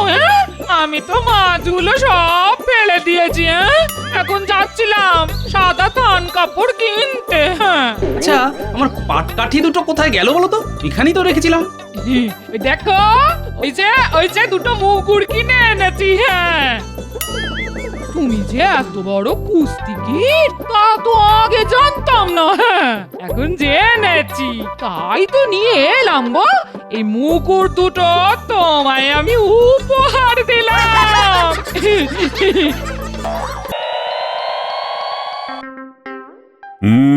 তারপর গোপাল, জামাই ষষ্ঠী তো এসে গেল, তা এবারে কি তুমি ষষ্ঠীর ফোঁটা নিতে যাবে, নাকি তোমার জামাই এসে তোমার গিন্নির কাছ থেকে ফোঁটা নেবে? মহারাজ, আমি যতদূর জানি গোপালের শাশুড়ি গোপালের ভয়ঙ্কর খাওয়া নিয়ে খুব আতঙ্কিত। সেই আতঙ্কের জন্যই গোপালকে আর নিমন্ত্রণ করেন না। কি গোপাল, কথাটা সত্যি নাকি? কি করব মহারাজ বলুন তো, এ কথার কি উত্তর দেব? এই খবর মন্ত্রীমশাইয়ের কানে কে দিল কে জানে। মন্ত্রীমশাই, আপনার কি পরের বাড়িতে আড়ি পাতা স্বভাব আছে নাকি? এই এই এই গোপাল, ভুলভাল কথা বলবে না। আমি পরের বাড়িতে আড়ি পাতি? হ্যাঁ, এই গুণটা না থাকলে এত বড় মিথ্যে কথাটা আপনি বললেন কি করে? আপনার আর কোনো কাজ নেই? সত্যি তো মন্ত্রী, তোমার আর কোনো কাজ নেই? গোপাল না হয় একটু খেতে ভালোবাসে, তা বলে তোমরা গোপালের খাওয়া নিয়ে এত খুঁটা দেবে? আর গোপাল, এবার কি তুমি তোমার শাশুড়ি ঠাকুরনের কাছে যাবে? এবার ইচ্ছে আছে। মন্ত্রী, তুমি কি করবে? আমাকে তো যেতেই হবে মহারাজ, আমাকে তো আমার শাশুড়ি ঠাকুরন চোখে হারায়। তা মন্ত্রীমশাই, আপনি আপনার শাশুড়ি ঠাকুরনকে কি দেবেন? আমার কোনো খরচ নেই, আমাকে কিচ্ছু দিতে হয় না। মুখে একটু মিষ্টি হাসি নিয়ে গেলেই উনি খুশি হয়ে যান। তারপর কি খাওয়ানো বাবারে! সকাল থেকে শুরু করে রাতে একটা হজমের গুলি খাইয়ে তবে শান্ত হন। খুব চলেছে। মা, মন্ত্রীমশাই, আপনি এত খেতে পারেন? ধ্যাত, হয় না বিশ্বাস মোটে। যা বললেন সব সত্যি কথা, এত সব খাওয়া জোটে? ঠিক কথা বলেছে ওই সভাকবি, ওই তো পাকানো দড়ির মতো চেহারা। ও তো ওই হজমের গুলিটাই ঠিক আছে। গোপাল, গোপাল, খুব খারাপ হয়ে যাচ্ছে কিন্তু। তুমি কি মনে করো যে আমি খেতে পারি না? সে একদিন খাওয়ার প্রতিযোগিতা করে দেখা যাবে কে কত খেতে পারে। ঠিক আছে, তাহলে জামাই ষষ্ঠী হয়ে যাক, সবাই যে যার ঘরে ফিরে আসুক, তারপর একদিন জমিয়ে খাওয়া হবে। মুর্শিদাবাদ থেকে খাসি আনবো, আর নদিয়ার দই। তার সাথে থাকবে পদে বিঘত খানেক তেল কই। তথাস্তু।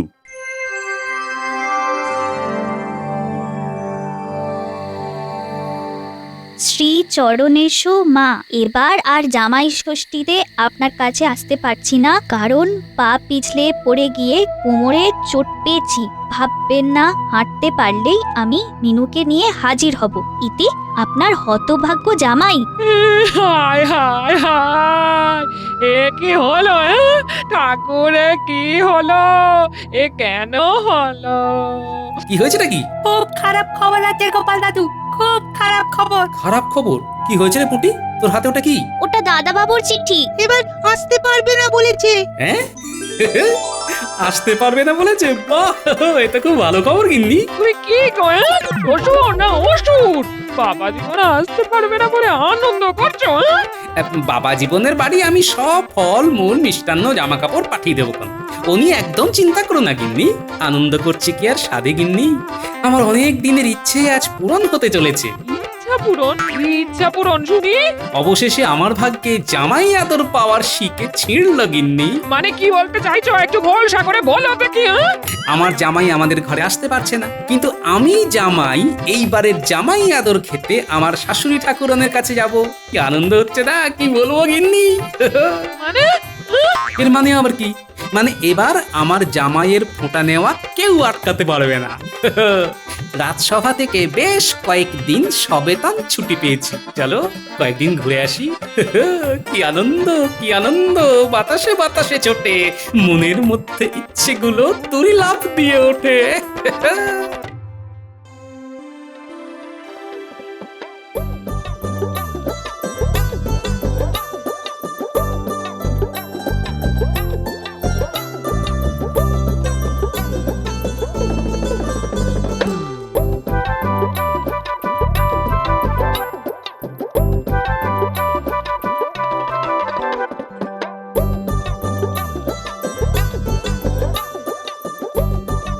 পুটি, তোর বাবাকে আমার কাছে এক্ষুনি পাঠিয়ে দে, বলবি কাজ আছে, গোপাল দাদু ডেকেছে, বুঝলি? বুঝলাম। কি আনন্দ, কি আনন্দ, বাতাসে বাতাসে ছোটে, মনের মধ্যে ইচ্ছেগুলো তুরি লাফ দিয়ে ওঠে।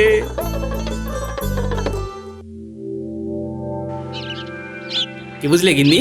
দেখলে আমার কোন পাকা ব্যবস্থা। কুটির বাবাকে দিয়ে জামাইয়ের কাছে ফল মিষ্টি জামা কাপড় সব পাঠিয়ে দিলাম। আমার জামাইও খুশি, মেয়েও খুশি। কি বলো? হ্যাঁ, তবে একটা কথা তোমায় বলে দিচ্ছি, ভালো করে শুনে রাখো, ওখানে গিয়ে কিন্তু হাই হাই করে খাবে না। হ্যাঁ, খাবে না বললেই হলো। যাকে কথায় কথায় কিরকম তোমার মায়ের বাড়ি চলে এলাম, এবার পা চালিয়ে চলো। আর হ্যাঁ, মুখটা একটু হাসি হাসি করো। হ্যাঁ, চলো পা চালাও।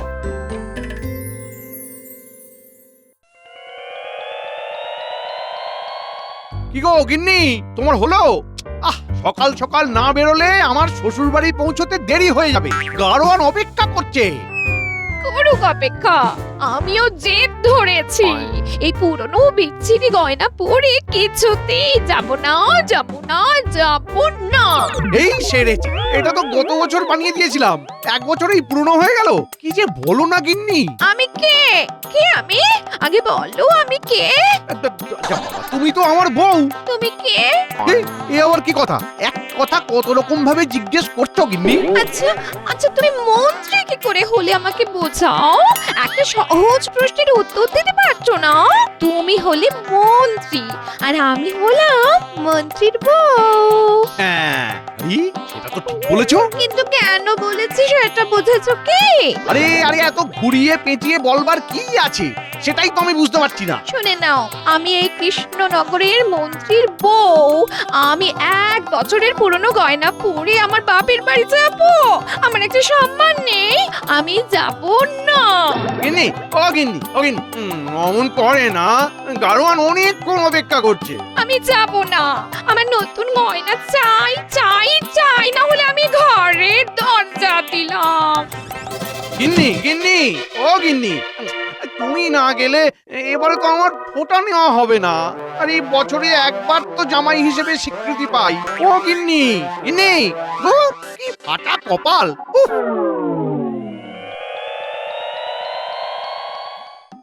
পায়ের ধুলো দিন মা ঠাকুরুন। ঠিক আছে। প্রতি জামাই ষষ্ঠীতেই ভাবি আপনার শ্রীচরণ দর্শন করব, কিছুতেই আর হয়ে ওঠে না। তাই এবারে একদম মন স্থির করে চলেই এলাম। তা আপনি কতদিন থাকবেন বলে ভেবেছেন জামাইবাবু? হ্যাঁ, তোমার মতো অতদিন থাকতে পারবো না, আমার তো কাজকর্ম আছে। তাই মাত্র দিন 2 থাকবো, বুঝলে? দিন 2? ওরে বাবা, ওদিনে তো আমাকে দূর করে দেবে। ও কেমন কথা? দিদির কাছে ভাই থাকবে না? সেই রকম ভাবেই জামাই ষষ্ঠীতে শ্বশুর বাড়ি আসবে না, আসার সাথে সাথেই কতদিন থাকবেন কেউ বলে। শুনুন মা, আমি আপনাকে বেশি আতান্তরে ফেলবো না। কিরকম খাবেন সেটা একবার বলে ফেলুন। মা ঠাকুরন, আপনি যা খাবার আমাকে দেবেন তার অর্ধেক দেবেন। আমি অর্ধেক খাবো সকালে, তার অর্ধেক বিকেলে, তার অর্ধেক রাতে। মানেটা তো ঠিক বুঝলাম না বাবা জীবন। তুমি অর্ধেক খাবে মানে? এই আপনার ওই অসহায় অবস্থা দেখে আমি ভাবলাম যে আমি পুরো খাবো না, অর্ধেক খাবো। বুঝতে পারছেন না তাই তো? হ্যাঁ, ঠিক মাথার উপর দিয়ে যাচ্ছে। আচ্ছা, আপনি খাবার নিয়ে আসুন মা ঠাকুরন, আমি আপনাকে বুঝিয়ে দিচ্ছি। এবার দেখবেন মজা। তুমি কি করতে চাইছো বলো তো? তোমার মাকে না হাতে কলমে শিখিয়ে দিচ্ছি যে কিভাবে আমাকে খেতে দিতে হবে। আসুন মা ঠাকুরুন, ভাত বাড়ুন। অত নয়, মাত্র একটা ভাত দিন। একটা ভাত মানে? এবার ওই একটা ভাতকে অর্ধেক করুন। এই ভাতটার অর্ধেক? এই যে নখ দিয়ে কেটে দিলাম, অর্ধেক হয়ে গেল। এবার দুটোকে মিলিয়ে দেখুন, দুটো সমান হয়েছে কিনা। সমান না হলে? অর্ধেক না হলে জামাই মনক্ষুণ্ণ হবে, আর মনক্ষুণ্ণ হলে জামাই যা খেতে চাইবে তাই খেতে দিতে হবে। না, আমি যা ভাগ করেছি দেখো সমান। আজ কার মুখ দেখে উঠেছিলাম। সবাই বলে আমার জামাই নাকি খুব চালাক। এ তো দেখি হত বোকা। আপনি কি ভাবছেন সেটা আমি বুঝতে পারছি, একটু সবুর করুন, দেখুন কি হয়। বাহ, সুন্দর ভাগ হয়েছে। এই অর্ধেক ভাত আমি মুখে দিলাম। এতে তোমার খাওয়া হয়ে গেল? হয়ে গেল। এইবার এই জলটুকু খেয়ে যাই, চারপাশটা দেখে আসি। একটু হাঁটা চালা না করলে খাবার হজম হবে না। এত খেলাম, আজ তো এমনি খেলাম। এত খেলে কি খেলে? ওই যে তোমার মা মানে আমার শাশুড়ি ঠাকুরন যা খাওয়ালেন। যাই একটু হেঁটে আসি, পেটটা ভীষণ আইঠাই করছে। কি হদ্দ বোকা রে মা তোর গোপাল, অর্ধেক ভোজন বলে একটা চালের অর্ধেক। ওতে কি কারো পেট ভরে? নে নে, এবার তোরা ভাই বোন খেতে বসে যা, আমি তোদের খাবার দিই। হ্যাঁ এ মা, ও তো কিছু খেলো না, আমি খেয়ে নেবো। হ্যাঁ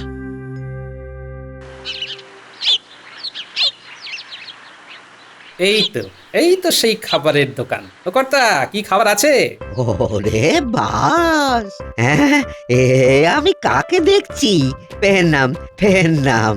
তুমি আমাকে চেনো? চিনি মানে আপনি হলেন বিখ্যাত ওই গোপাল ভাঁড়।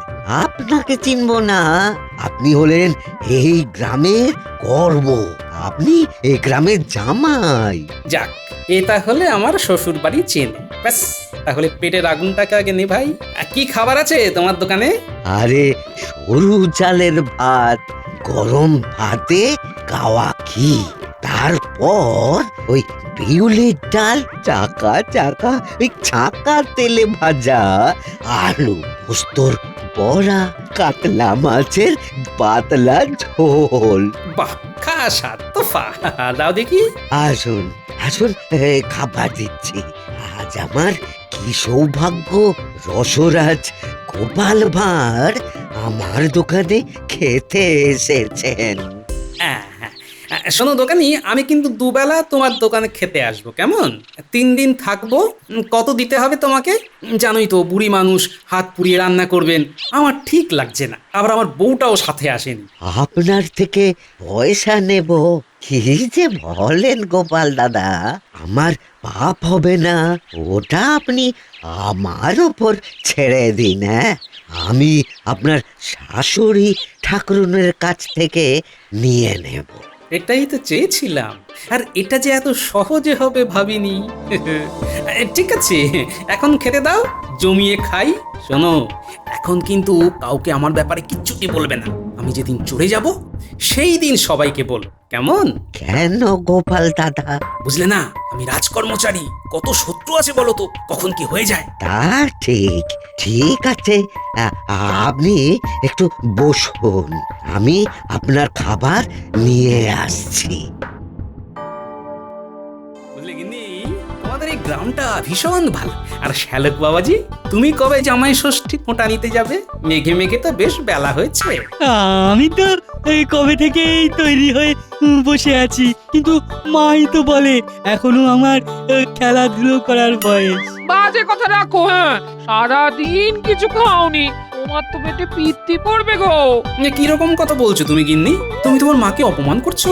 তুমি দেখলে না তোমার মা আমাকে কত খাবার দিলেন, পেটটা একেবারে আইঢাই করছিল। হেঁটে হেঁটে এসে সব নামালুম। এবার চনমনে খিদে পেয়েছে। দিন মা ঠাকুরুন, খেতে দিন। হ্যাঁ বাবা জীবন, দিচ্ছি। শর্ত মনে আছে তো? সকালে যতখানি খেয়েছিলাম এখন তার অর্ধেক নেই। ওই অর্ধেক ভাতটার অর্ধেক করুন। জামাই বাবু, আপনি কি বোকা? আপনি তো কিছুই খাচ্ছেন না, খালি বোকামি করে যাচ্ছেন। দেখো, তোমার মাথাটা সত্যি খারাপ হয়ে যায়নি তো? গোপাল তো পাগল হওয়ার জন্য জন্মায়নি, গোপাল পাগল করবার জন্য জন্মেছে। এ তো বুঝতেই পারছি, না খেয়ে তুমি আমাকে পাগল করছো। হ্যাঁ সত্যি বাবা জীবন, সকালে ওই অর্ধেক চালের ভাত খেয়ে পেট ভরেছিল। এক কথা কতবার বলবো বলুন দেখি? আমার খিদে পেলে কি ভয়ানক কষ্ট হয় সে তো আপনার মেয়ে জানে। কি গো, জানো না? হ্যাঁ সে তো জানি, তাই তো তোমাকে বলছি। হ্যাঁ শোনো, একটা গোপন কথা। আমি তো জানি আমার শাশুড়ি ঠাকুরুন বুড়ি মানুষ, তিনি একটা ন্যালা খাপা ছেলেকে নিয়ে আছেন, ছেলেটা কিচ্ছু কাজ করে না। এই অবস্থায় উনি কি করে করবেন বলো তো? মা, জামাইবাবু কিন্তু আমাকে অপমান করছে, তুমি কিছু বলবে না মা? বাবা জীবন যা বলছে সেটা তো সত্যি বলছে। সত্যি তো, বাবা যা রেখে গেছে সেটা ভাঙিয়েই তো চলছে। ভাগ্যিস আমার শ্বশুর মশাই খুব সঞ্চয় ছিলেন, তিনি ভালোই সঞ্চয় করেছিলেন বলেই না এই নাচন কদন চলছে। একদম একদম ঠিক বলেছো বাবা জীবন। হ্যাঁ, ওসব বাজে কথা ছেড়ে কাজের কথা বলো। কি গোপন কথা? হ্যাঁ, ও সেই খাবার ব্যাপারে তো বলছি। আমি তো এবার এখানে আসবো সেটা তো মনে মনে ঠিকই করে রেখেছি। তাই আমি আমার সহকর্মী বিজ্ঞানীকে বললাম, খিদা নিবারণ করে এমন কিছু ওষুধ আছে। আবার বিজ্ঞানী কি বললো? হ্যাঁ, বিজ্ঞানী দিল ক্ষুধা হরণকারী বটিকা। খাবার পর এক পুরিয়া মুখে ফেলে দিলেই হলো, ব্যাস। এই কই দেখাও দেখি কিরকম পুরিয়া। হ্যাঁ হ্যাঁ, দেখাও দেখাও। ও, আমার গিন্নি বেশ চালাক চতুর হয়েছে। না, অন্যভাবে বিষয়টা সাজাতে হবে। সর্বনাশ, ওই কাজটি করতে পারবো না। বিজ্ঞানী বারবার বলে দিয়েছে, এই পুরিয়ায় যদি কেউ দেখে তবে হিতে বিপরীত হবে। তখন এমন খিদে হবে না, যা পাবে তাই খেয়ে নেবে। না না না না, ওসব দেখে কাজ নেই। বিজ্ঞানী, তোমাকে নিয়ে একটা মিথ্যে গল্প বানালাম, নইলে তো গিন্নির কাছে ধরা পড়ে যাচ্ছিলাম প্রায়। এই মানুষটাকে আমি কত কি না ভেবেছি, এত কিছু চিন্তা করে। হ্যাঁ, না, আমি খুব ভাগ্যবতী। এই ক্যাবলা বোকার মতো দাঁড়িয়ে আছিস কেন? জামাই বাবুকে হাওয়া কর। দূর বাবা, এখন হাওয়া করতে হবে। উফ, কি জ্বালা। দেখো তো বাবা, ঠিক মতো ভাগ হয়েছে তো। হ্যাঁ, একেবারে নিখুঁত ভাগ হয়েছে। বাহ, এই ভাতটাকে আমি মুখে ফেললাম, তারপর এই এক গ্লাস জল খেলাম। তৃপ্তি। এবার আবার হেঁটে আসি, কাল আবার এই অর্ধেকের অর্ধেক ভাতেরও অর্ধেক ভাগ করতে হবে, কেমন?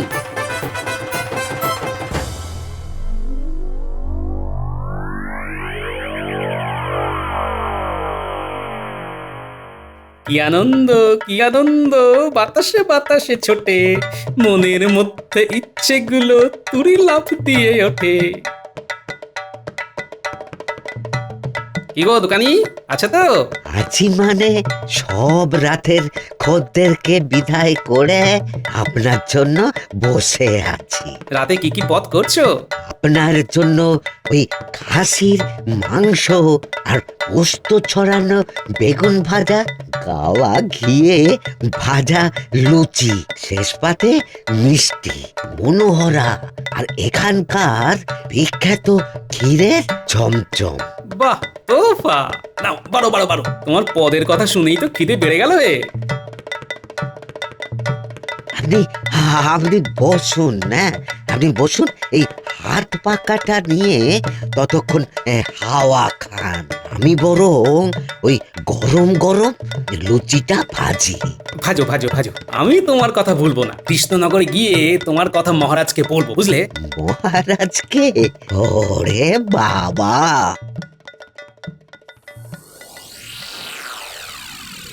আমার এই ছেলেটাকে নিয়ে খুব চিন্তা হয়। নিজের পায়ে দাঁড়াবার কোনো ইচ্ছেই নেই, একেবারে বিশ্ব ক্যাবলা। মাথায় বুদ্ধি শুদ্ধি তো একেবারেই নেই। কি যে হবে কে জানে।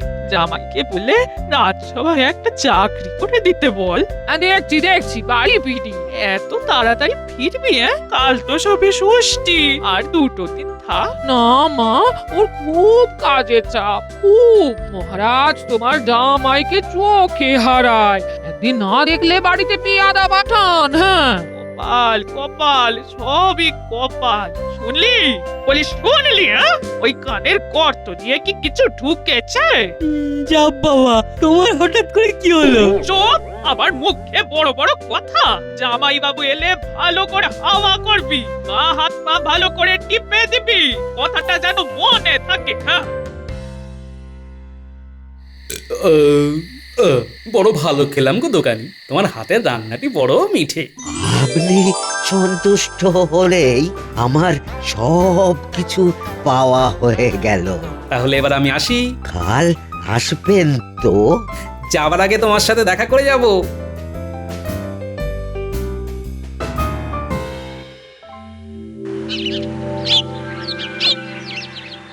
মা, তুই শাঁখ বাজা, আর এই যে নবাব পুত্তুর বাবা করো জামাই বাবুকে। আমি তোমাকে আশীর্বাদ করি বাবা, তুমি আরো উন্নতি করো, আরো অর্থ উপার্জন করো। হ্যাঁ এবার খাবার নিয়ে আসুন, অর্ধেক ভাতের অর্ধেক, তার অর্ধেকের অর্ধেক। বাবা, এই এত ছোট টুকরোকে কিভাবে অর্ধেক করবো? এ তো আমার দ্বারা হচ্ছে না। তাহলে তো শর্ত ভঙ্গ হলো মা ঠাকুরন, আমি তো মনক্ষুণ্ণ হলাম, আর মনক্ষুণ্ণ হলাম মানে এবার আমি যা চাইবো তাই খেতে দিতে হবে। তুমি কি খেতে চাও সেটা বলো। ভাত নিয়ে আসুন, মাছ, মাংস, আলু ভাজা, সোনামুগের ডাল, ভালো পাকা আম, জল ভরা তালশাঁস সন্দেশ, রসগোল্লা।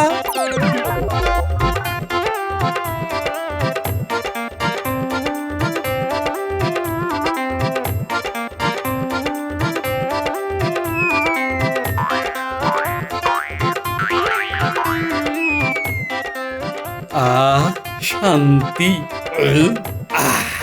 তৃপ্তি।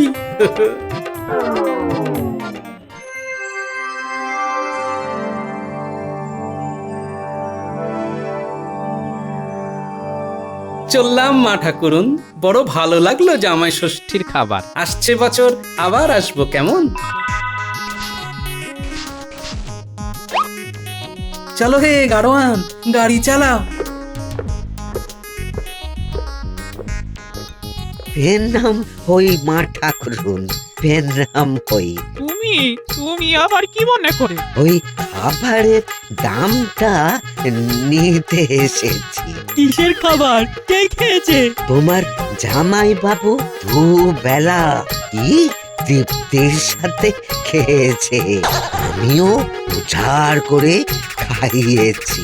গ্রামের জামাই বলে কথা, আবার কত মান্যগণ্য মানুষ, যা চেয়েছেন তাই খাইয়েছি।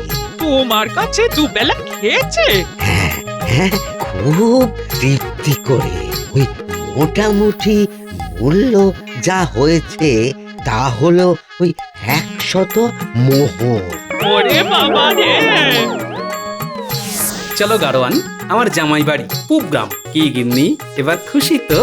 না গো, আমি খুশি নই। হ্যাঁ, আমার মা তোমাকে ঠিক মতো আপ্যায়ন করতে পারেনি। হ্যাঁ, ওসব নিয়ে একদম ভেবো না, আমি খুব তৃপ্তি করে সবকিছু সুদে আসলে উসুল করে নিয়েছি।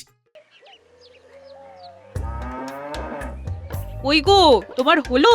চলো চলো, তাড়াতাড়ি চলো, বেরোতে হবে তো। হ্যাঁ হ্যাঁ, হলো হলো, আর একটু দাঁড়াও, আসছি বাবা, আসছি। তোমার সেই প্রতিবারের মতো এক কাণ্ড। এত দেরি করো না তুমি, এখন না বেরোলে ঠিক সময় পৌঁছতে পারবো? চলো, আমি তৈরি। এইবার প্রায় 1 সপ্তাহ আগেই শ্বশুর বাড়ি যাবো, কি বলো? হ্যাঁ চলো চলো, কতদিন পর বাপের বাড়ি যাচ্ছি বলো তো? আমার তো আর তর সইছে না।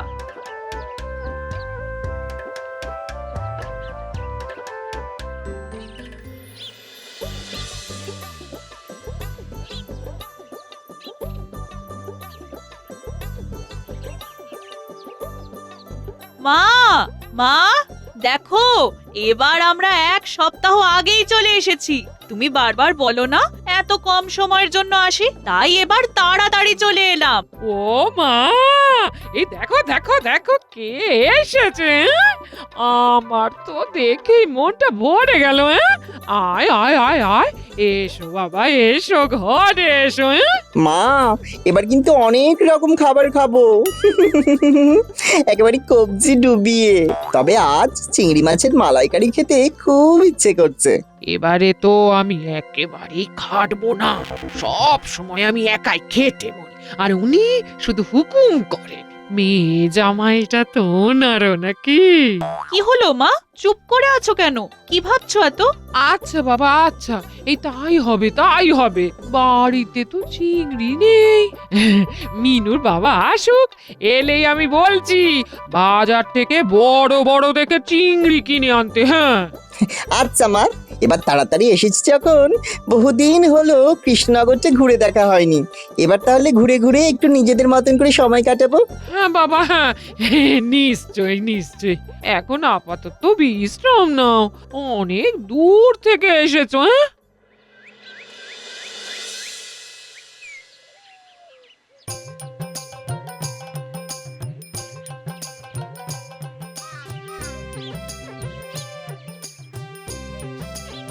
কি এইসব কি? এই এত ফর্দ কিসের? তোমার মেয়ে আর জামাই এবছর একটু তাড়াতাড়ি চলে এসেছে। হ্যাঁ, জামাই আবদার করেছে চিংড়ির মালাইকারি খাবে, তাই ঝটপট বাজার থেকে এই জিনিসগুলো একটু এনে দাও দেখি। হ্যাঁ, উফ, ভাল লাগে না যত সব। এইমাত্র বাড়ি ফিরলাম, আবার এক্ষুনি যেতে হচ্ছে। কে যে ওদের এত তাড়াতাড়ি আসতে বলেছিল কে জানে। আর হ্যাঁ, তোমাকে না আসল কথাটাই বলা হয়নি। হ্যাঁ, মালাইকারিটা কিন্তু তোমায় করতে হবে, এটা মনে রেখো। আমায় করতে হবে মানে? তার মানে তুমি বলছো আমি সারাদিন রাজবাড়ি থেকে খেটে এসে আবার চিংড়ি মাছের মালাইকারি রাঁধবো? মানে এটাই যে প্রতিবার মেয়ে জামাই এলে আমাকে হাড় মাস কালি করে খেটে যেতে হয়, আর তুমি পায়ের ওপর পা তুলে হুকুম করো। জামাইটা তুমি না বাবা জীবন সেটা বোঝা যায় না। এইবার তা হবে না, বুঝেছো? তুমি যে রান্না করতে পারো না তা তো নয়, বিয়ের প্রথম প্রথম আমাকে তো বেশ রান্না করে খাওয়াতে। এখন পুরনো হয়ে গেছি বলে একদিনও আমাকে রেহাই দিতে নি। এ তো মহা মুশকিলে পড়া গেল দেখছি। সারাদিন এত খেটে খুটে এসে আবার জামাইয়ের জন্য রাতে খাটতে বসতে হবে। উফ, সংসার তো নয়, যন্ত্রণা যন্ত্রণা। যন্ত্রণা কিছু না, এবার থেকে তোমাকেই এই কটা দিন রান্না করে খাওয়াতে হবে। হ্যাঁ, আমি অনেক হেসেল ঠেলেছি বাবা। ওহ,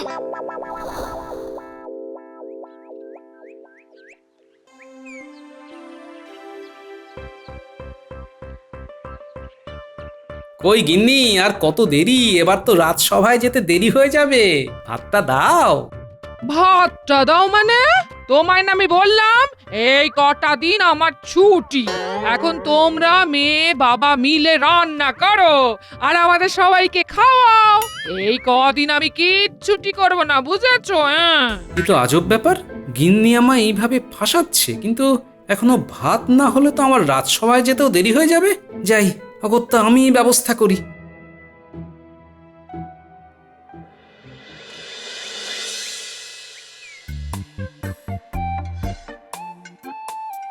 বাবা, আপনি রান্না করছেন? তাহলে আজ কিন্তু আপনার হাতের শুক্তো খাবো। অনেক দিন খাইনি, ভেবেছিলাম মায়ের হাতে খাবো। তা আপনি যখন রান্না করছেন আপনি না হয় করে খাওয়ান। হ্যাঁ, তা আবার খাওয়াবো না?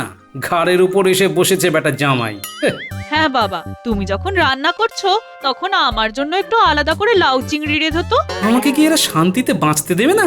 লোকের মেয়ে জামাই এলে কত আনন্দ পায়, আর আমার হঠাৎ করে কে এভাবে হাত গুটিয়ে নেয়? একটু তো কাজে সাহায্য করতে পারে।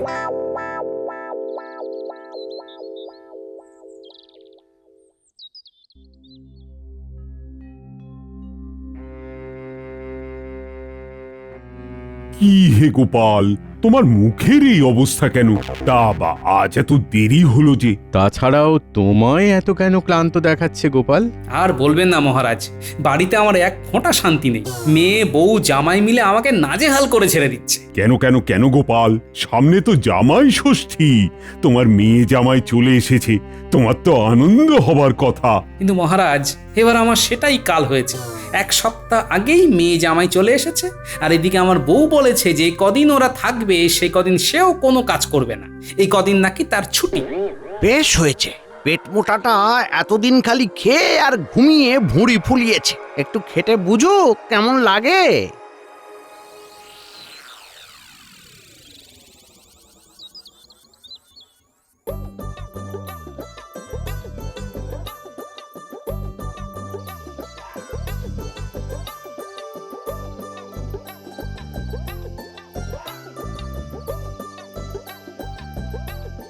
কই গিন্নি, খেতে দাও, বড্ড খিদে পেয়ে গেছে। আজ এত খাটাখাটনি গেছে।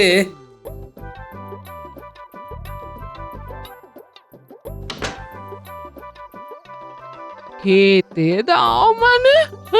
এ আমাদের তো সবার খাওয়া হয়ে গেছে। হ্যাঁ, আমি তো ঘুমিয়েই পড়েছিলাম, তুমি এলে বলে আবার উঠতে হলো। হ্যাঁ, ঘুমিয়ে পড়েছিলে মানে?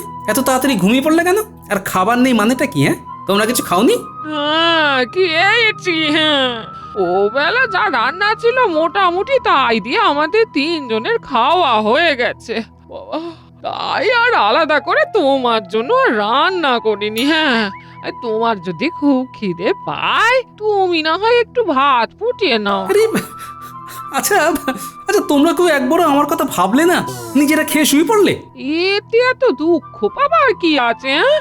একটু তো ভাতে ভাত ফুটিয়ে নিতে বলেছি, এমন করছো যেন কি না কি অপরাধ করে ফেলেছি। হ্যাঁ সেই ঠিকই বলেছো। না ঠিক আছে, তুমি যাও গিয়ে ঘুমিয়ে পড়ো, আমি মুড়ি বাতাসা খেয়ে ঘুমিয়ে পড়ছি।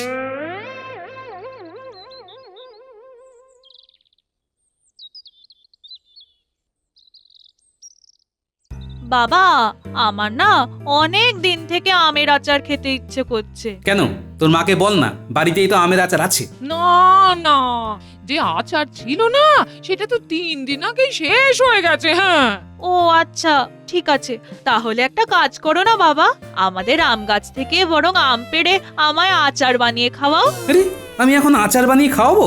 আমার কি আর কোনো কাজ নেই? পারবে না কেন? নিজের মেয়ে একটু আবদার করে আচার খেতে চাইছে, সেটা তুমি দিতে পারবে না?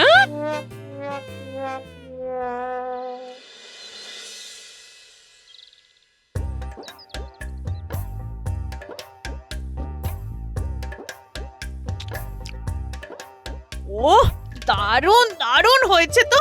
এবার থেকে এখানে এলে তোমার হাতেই আচার খাবো। আরো 1 বয়াম আমার জন্য আচার করে রেখো তো, যাওয়ার সময় নিয়ে যাব। বলছি শোনো, এই উঠোনটা একটু গোবর দিয়ে লেপে দিও তো রাজসভায় যাবার আগে। আর কদিন বাদেই তো জামাই ষষ্ঠী গো, উঠোন তো নিকোতেই হবে। আমি এখন রাজসভায় যাব, তার আগে নাকি আমায় উঠোন নিকতে হবে? কেন, তুমি মিনু বাড়িতে বসে কি করবে কি? হ্যাঁ কেন গো, এতদিন পরে মিনু এলো, ওকে নিয়ে আমি পুঁটির মার বাড়ি গল্প করতে যাব। গল্প করতে যাওয়াটা তোমাদের কাজ? কেন, রাজসভায় ভাড়ামো করতে যাওয়াটা যদি তোমার কাজ হয়, আমাদের গল্প করাটাও কাজ হবে না কেন? তুমি এত বড় কথাটা আমায় বলতে পারলে গিন্নি? সেই ভাড়ামো করেই না আমাদের সংসার চলে, বুঝলে? হ্যাঁ, সারাটা জীবন তো শুধু ওই করে আর খেয়ে ঘুমিয়ে কেটে গেল, তাই এবার একটু সংসারের কাজকর্ম করো গো। এ তো দারুণ ব্যাপার, এরকম শ্বশুর বাড়ি কজনের ভাগ্যে জোটে। যা চাইছি তাই পেয়ে যাচ্ছি, তা আবার শ্বশুর মশাই নিজের হাতে রান্না করে খাওয়াচ্ছেন। জামাই ষষ্ঠীর পরেও আমি আর বাড়ি যাবই না, এখানেই থেকে যাব।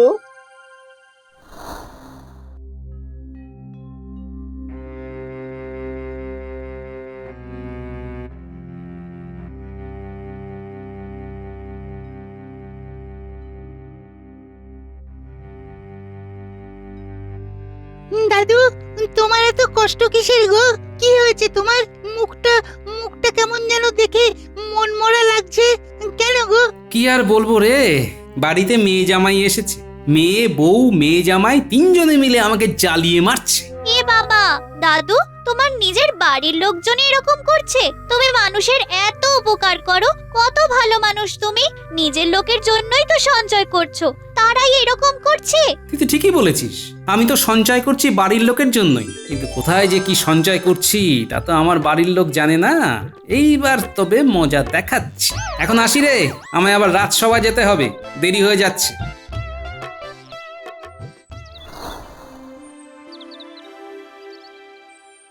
কি হে গোপাল, এখন তোমার বাড়ির অবস্থা কি? এখনো কি সেই একই অবস্থা চলছে নাকি? তা মুক্তির উপায় কিছু পেলে? উপায় একটা পেয়েছি মহারাজ, তবে আপনার একটু সাহায্য লাগবে। হ্যাঁ নিশ্চয়ই, কি সাহায্য লাগবে বলো। আমার একজন পেয়াদাকে একটু লাগবে মহারাজ, তাকে ঠিক যেমনটি বলবো আমার বাড়িতে গিয়ে আমার অবর্তমানে তাকে তেমনটি বলে আসতে হবে। আর এমন কি গোপাল, সেনাপতি যাও তো, গোপালের কাছে একজন পেয়াদাকে নিয়ে যাও।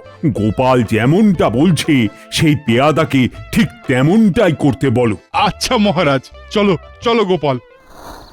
যা বললাম ঠিক ঠিক বুঝতে পেরেছো তো? আগে পেরেছি। ঠিক মতো করে বলতে পারবে তো? খুব পারবো। বাহ, খুব ভালো, তাহলে এখন বাড়ি ফিরে যাও। আমি কিছুক্ষণ এই গাছতলাতেই বিশ্রাম নিই, খেটে খেটে গা গতরে সব ব্যথা ধরে গেছে।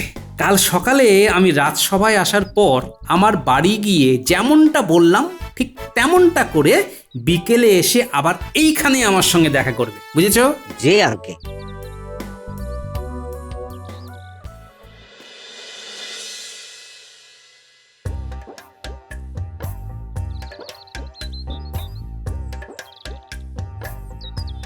কি ব্যাপার এখানে?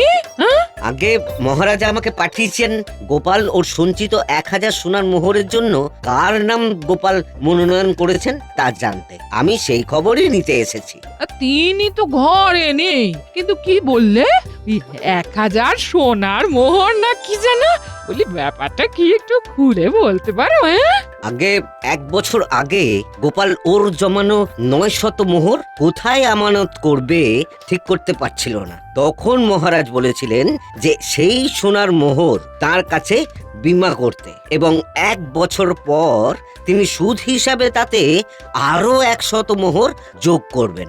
ওরে বাবা, তার মানে তো 1000 মোহর। হ্যাঁ, কিন্তু এই বীমার শর্ত ছিল একটাই, এই 1000 মোহর গোপাল নিজে নিতে পারবে না, তাকে তার পরিবারের কোনো একজনকে মনোনীত করতে হবে, যার হাতে মহারাজ এই সম্পূর্ণ 1000 সোনার মোহর তুলে দেবেন। এখন সেই সময় পূর্ণ হয়েছে, তাই মহারাজ আমাকে পাঠিয়েছেন গোপালের কাছে। তিনি কাকে এই 1000 মোহর পাওয়ার জন্য মনোনীত করেছেন তা জানতে। এটা উনি তো এখন বাড়িতে নেই। বাড়িতে এলে না হয় জানাবো আপনি এসেছিলেন। তারপর মহারাজের কাছে গিয়ে তিনি কাউকে মনোনীত করেছেন তা জানিয়ে আসতে বলবো। হ্যাঁ, আচ্ছা, এলে জানিয়ে দেবেন। এ বাবা, 1000 সোনার মোহর! পরিবারের কেউ একটা পাবে বললো, আর আমরা 3 জন ছাড়া তো পরিবারে আর কেউ নেই। তার মানে আমাদের 3 জনের মধ্যেই একজন কেউ পাবে, যে শ্বশুর মশাইয়ের সবচেয়ে প্রিয় পাত্র হবে।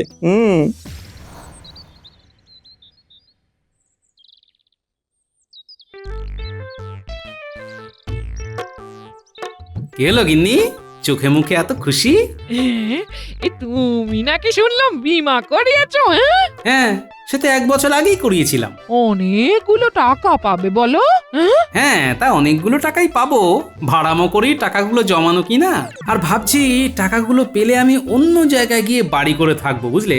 কারণ এখানে তো আমার কেউ আর দেখভাল করছে না, কেটে কেটে ক্লান্ত হয়ে যাচ্ছি, আর পারছি না, বুঝলে? এ মা, তুমি কেন কাটবে? আমি আছি কি করতে? আমি না তোমার বউ। কি খাবে বলো, শুধু এক্ষুনি রান্না করে খাওয়াচ্ছি আমি। বলো বলো।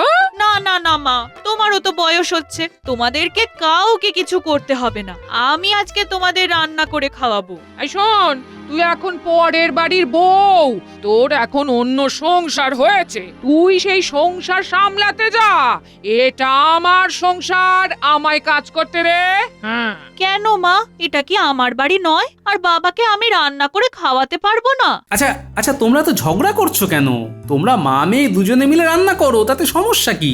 ঠিক আছে ঠিক আছে, তাই হোক, আমরা দুজন মিলে আজকে তোমার জন্য রান্না করছি। হ্যাঁ,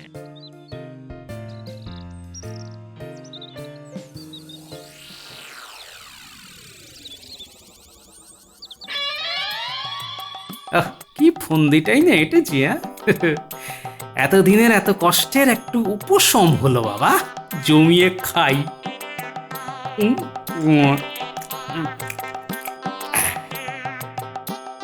কাল তো জামাই ষষ্ঠী, আমার আর বাজার যেতে ইচ্ছা করছে না, বুঝলে? কালকে বীমার টাকাটা পেয়ে গেলেই চলে যাও, এখানে তো আমাকে আর কেউ খাওয়াবে না। কেন বাবা, আমি তো আছি, আমি সব বাজার করে আনবো, আপনি এত চিন্তা করছেন কেন?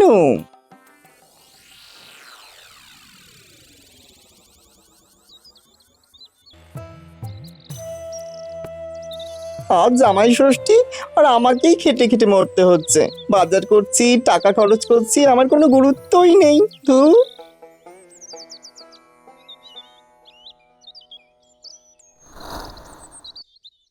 গোপাল, বাড়ি আছো?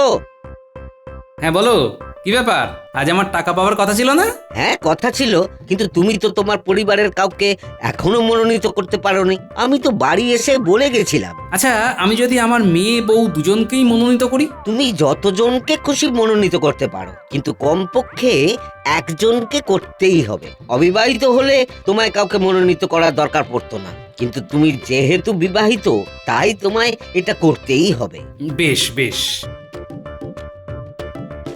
তুমি নিশ্চয়ই আমাকেই মনোনীত করবে, কি বলো? বাবা, আমি না তোমার মেয়ে, আমার নামই নিশ্চয়ই বলবে তুমি। না না বাবা, আমার নামই বলবেন, তাই না বাবা? না, আমি একজনকেই মনোনীত করব। তোমাদের তো বলেইছি এই বাড়ি ছেড়ে আমি চলে যাব, তারপর অন্য জায়গায় গিয়ে বাড়ি করে সুখে সংসার করব। তুমি আমাকে এই চিনলে? তোমার জন্য এত করেছি গো। আমার জন্মই হয়েছে তোমার সেবা করার জন্য। আমি তোমার ধর্ম সাক্ষী করা বউ। তুমি আমায় ছেড়ে চলে যাবে? হ্যাঁ, সেসব কথা পরে ভাবা যাবে, এখন আমার রাজসভায় যেতে হবে। আমি চললাম। বুঝলি মিনু, টাকার 50 ভাগ আমি নেব, আর তুই আর জামাই দুজনে 25 করে নিবি, কেমন? হ্যাঁ, ঠিক আছে।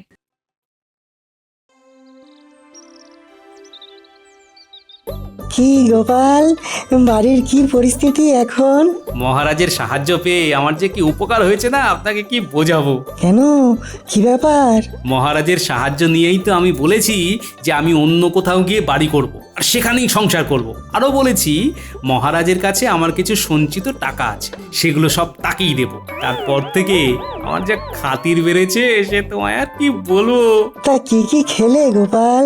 আরে চব্য চস্য লেজ্জ পেও কোনোটাই বাদ নেই, বুঝলে। মোটাটা প্রতিবার নিজের বুদ্ধির জোরে সব জায়গা থেকে পার পেয়ে যায়, ভালো লাগে না আর।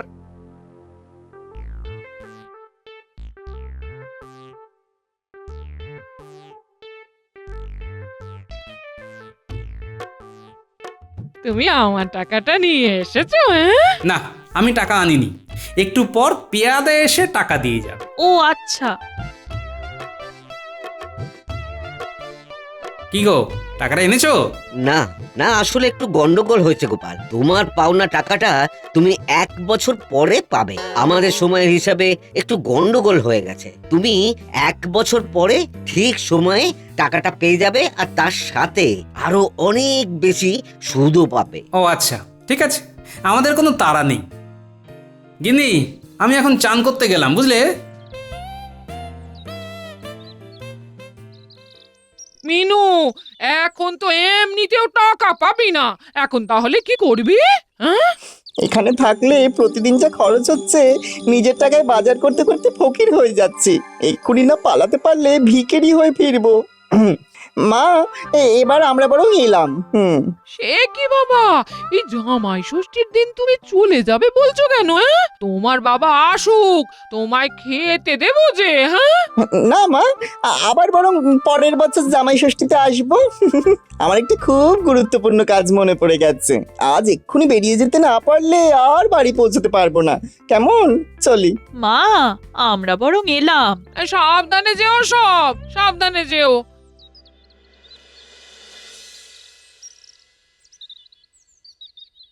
কই গিন্নি, মেয়ে জামাই কোথায়? মেয়ে জামাইয়ের একটু তাড়া ছিল, বুঝলে, তাই ওরা হন্তদন্ত হয়ে বেরিয়ে গেল। হ্যাঁ। ও আচ্ছা, তা আজকে কি রাজসভায় যাওয়ার আগে খাবার পাবো নাকি? হ্যাঁ, এখন 1 বছরের জন্য তো তোমাকে খাওয়াতেই হবে। কেন খাওয়াবো না? এই তো খেতে বসো, তোমায় খেতে দিচ্ছি। হ্যাঁ, এই নাও ভাই, 2টো মোহর। তুমি আমার যে উপকার করলে, তুমি না থাকলে জামাই বিদায়ও হতো না, আর গিন্নিও আমাকে খাটিয়ে খাটিয়ে মান। তোমার জন্যই এই যাত্রায় রক্ষা পেয়েছি, বুঝলে। তুমি এত বড় একটা কাজ করতে পারলে? তোমায় এত খাতির যত্ন করলাম, আর তুমি আমাদের এইভাবে ঠকালে? তোমার তো এটাই দায়িত্ব, আমার সেবা করা। তা না করে যদি তুমি এরকম ভাবে আমায় অত্যাচার করো, তাহলে তো আমায় বুদ্ধির আশ্রয় নিতেই হয় গিন্নি। বেশ, ঠিক আছে, তুমি থাকো তোমার সংসার নিয়ে, আমি আজই বাপের বাড়ি চলে যাচ্ছি। ঠিক আছে, যাও, আমিও তাহলে অন্য আরেকজনকে বিয়ে করে ফেলবো। করাচ্ছি তোমার সংসার, করাচ্ছি। আমি কোথাও যাব না, এখানে থেকে তোমার হাড় মাস জ্বলিয়ে খাবো। তা তো আমি জানি গিন্নি, যতই তুমি আমার উপর রাগ করো না কেন, আমায় ছেড়ে তুমি আর কোথাও থাকতে পারবে না। এবার একটু হাসো, মুচকি করে, মিষ্টি হাসি। সাবস্ক্রাইব করে দিন ভাই, আর বেলটা বাজাতেও ভুলবেন না, না হলে মজা মিস করবেন।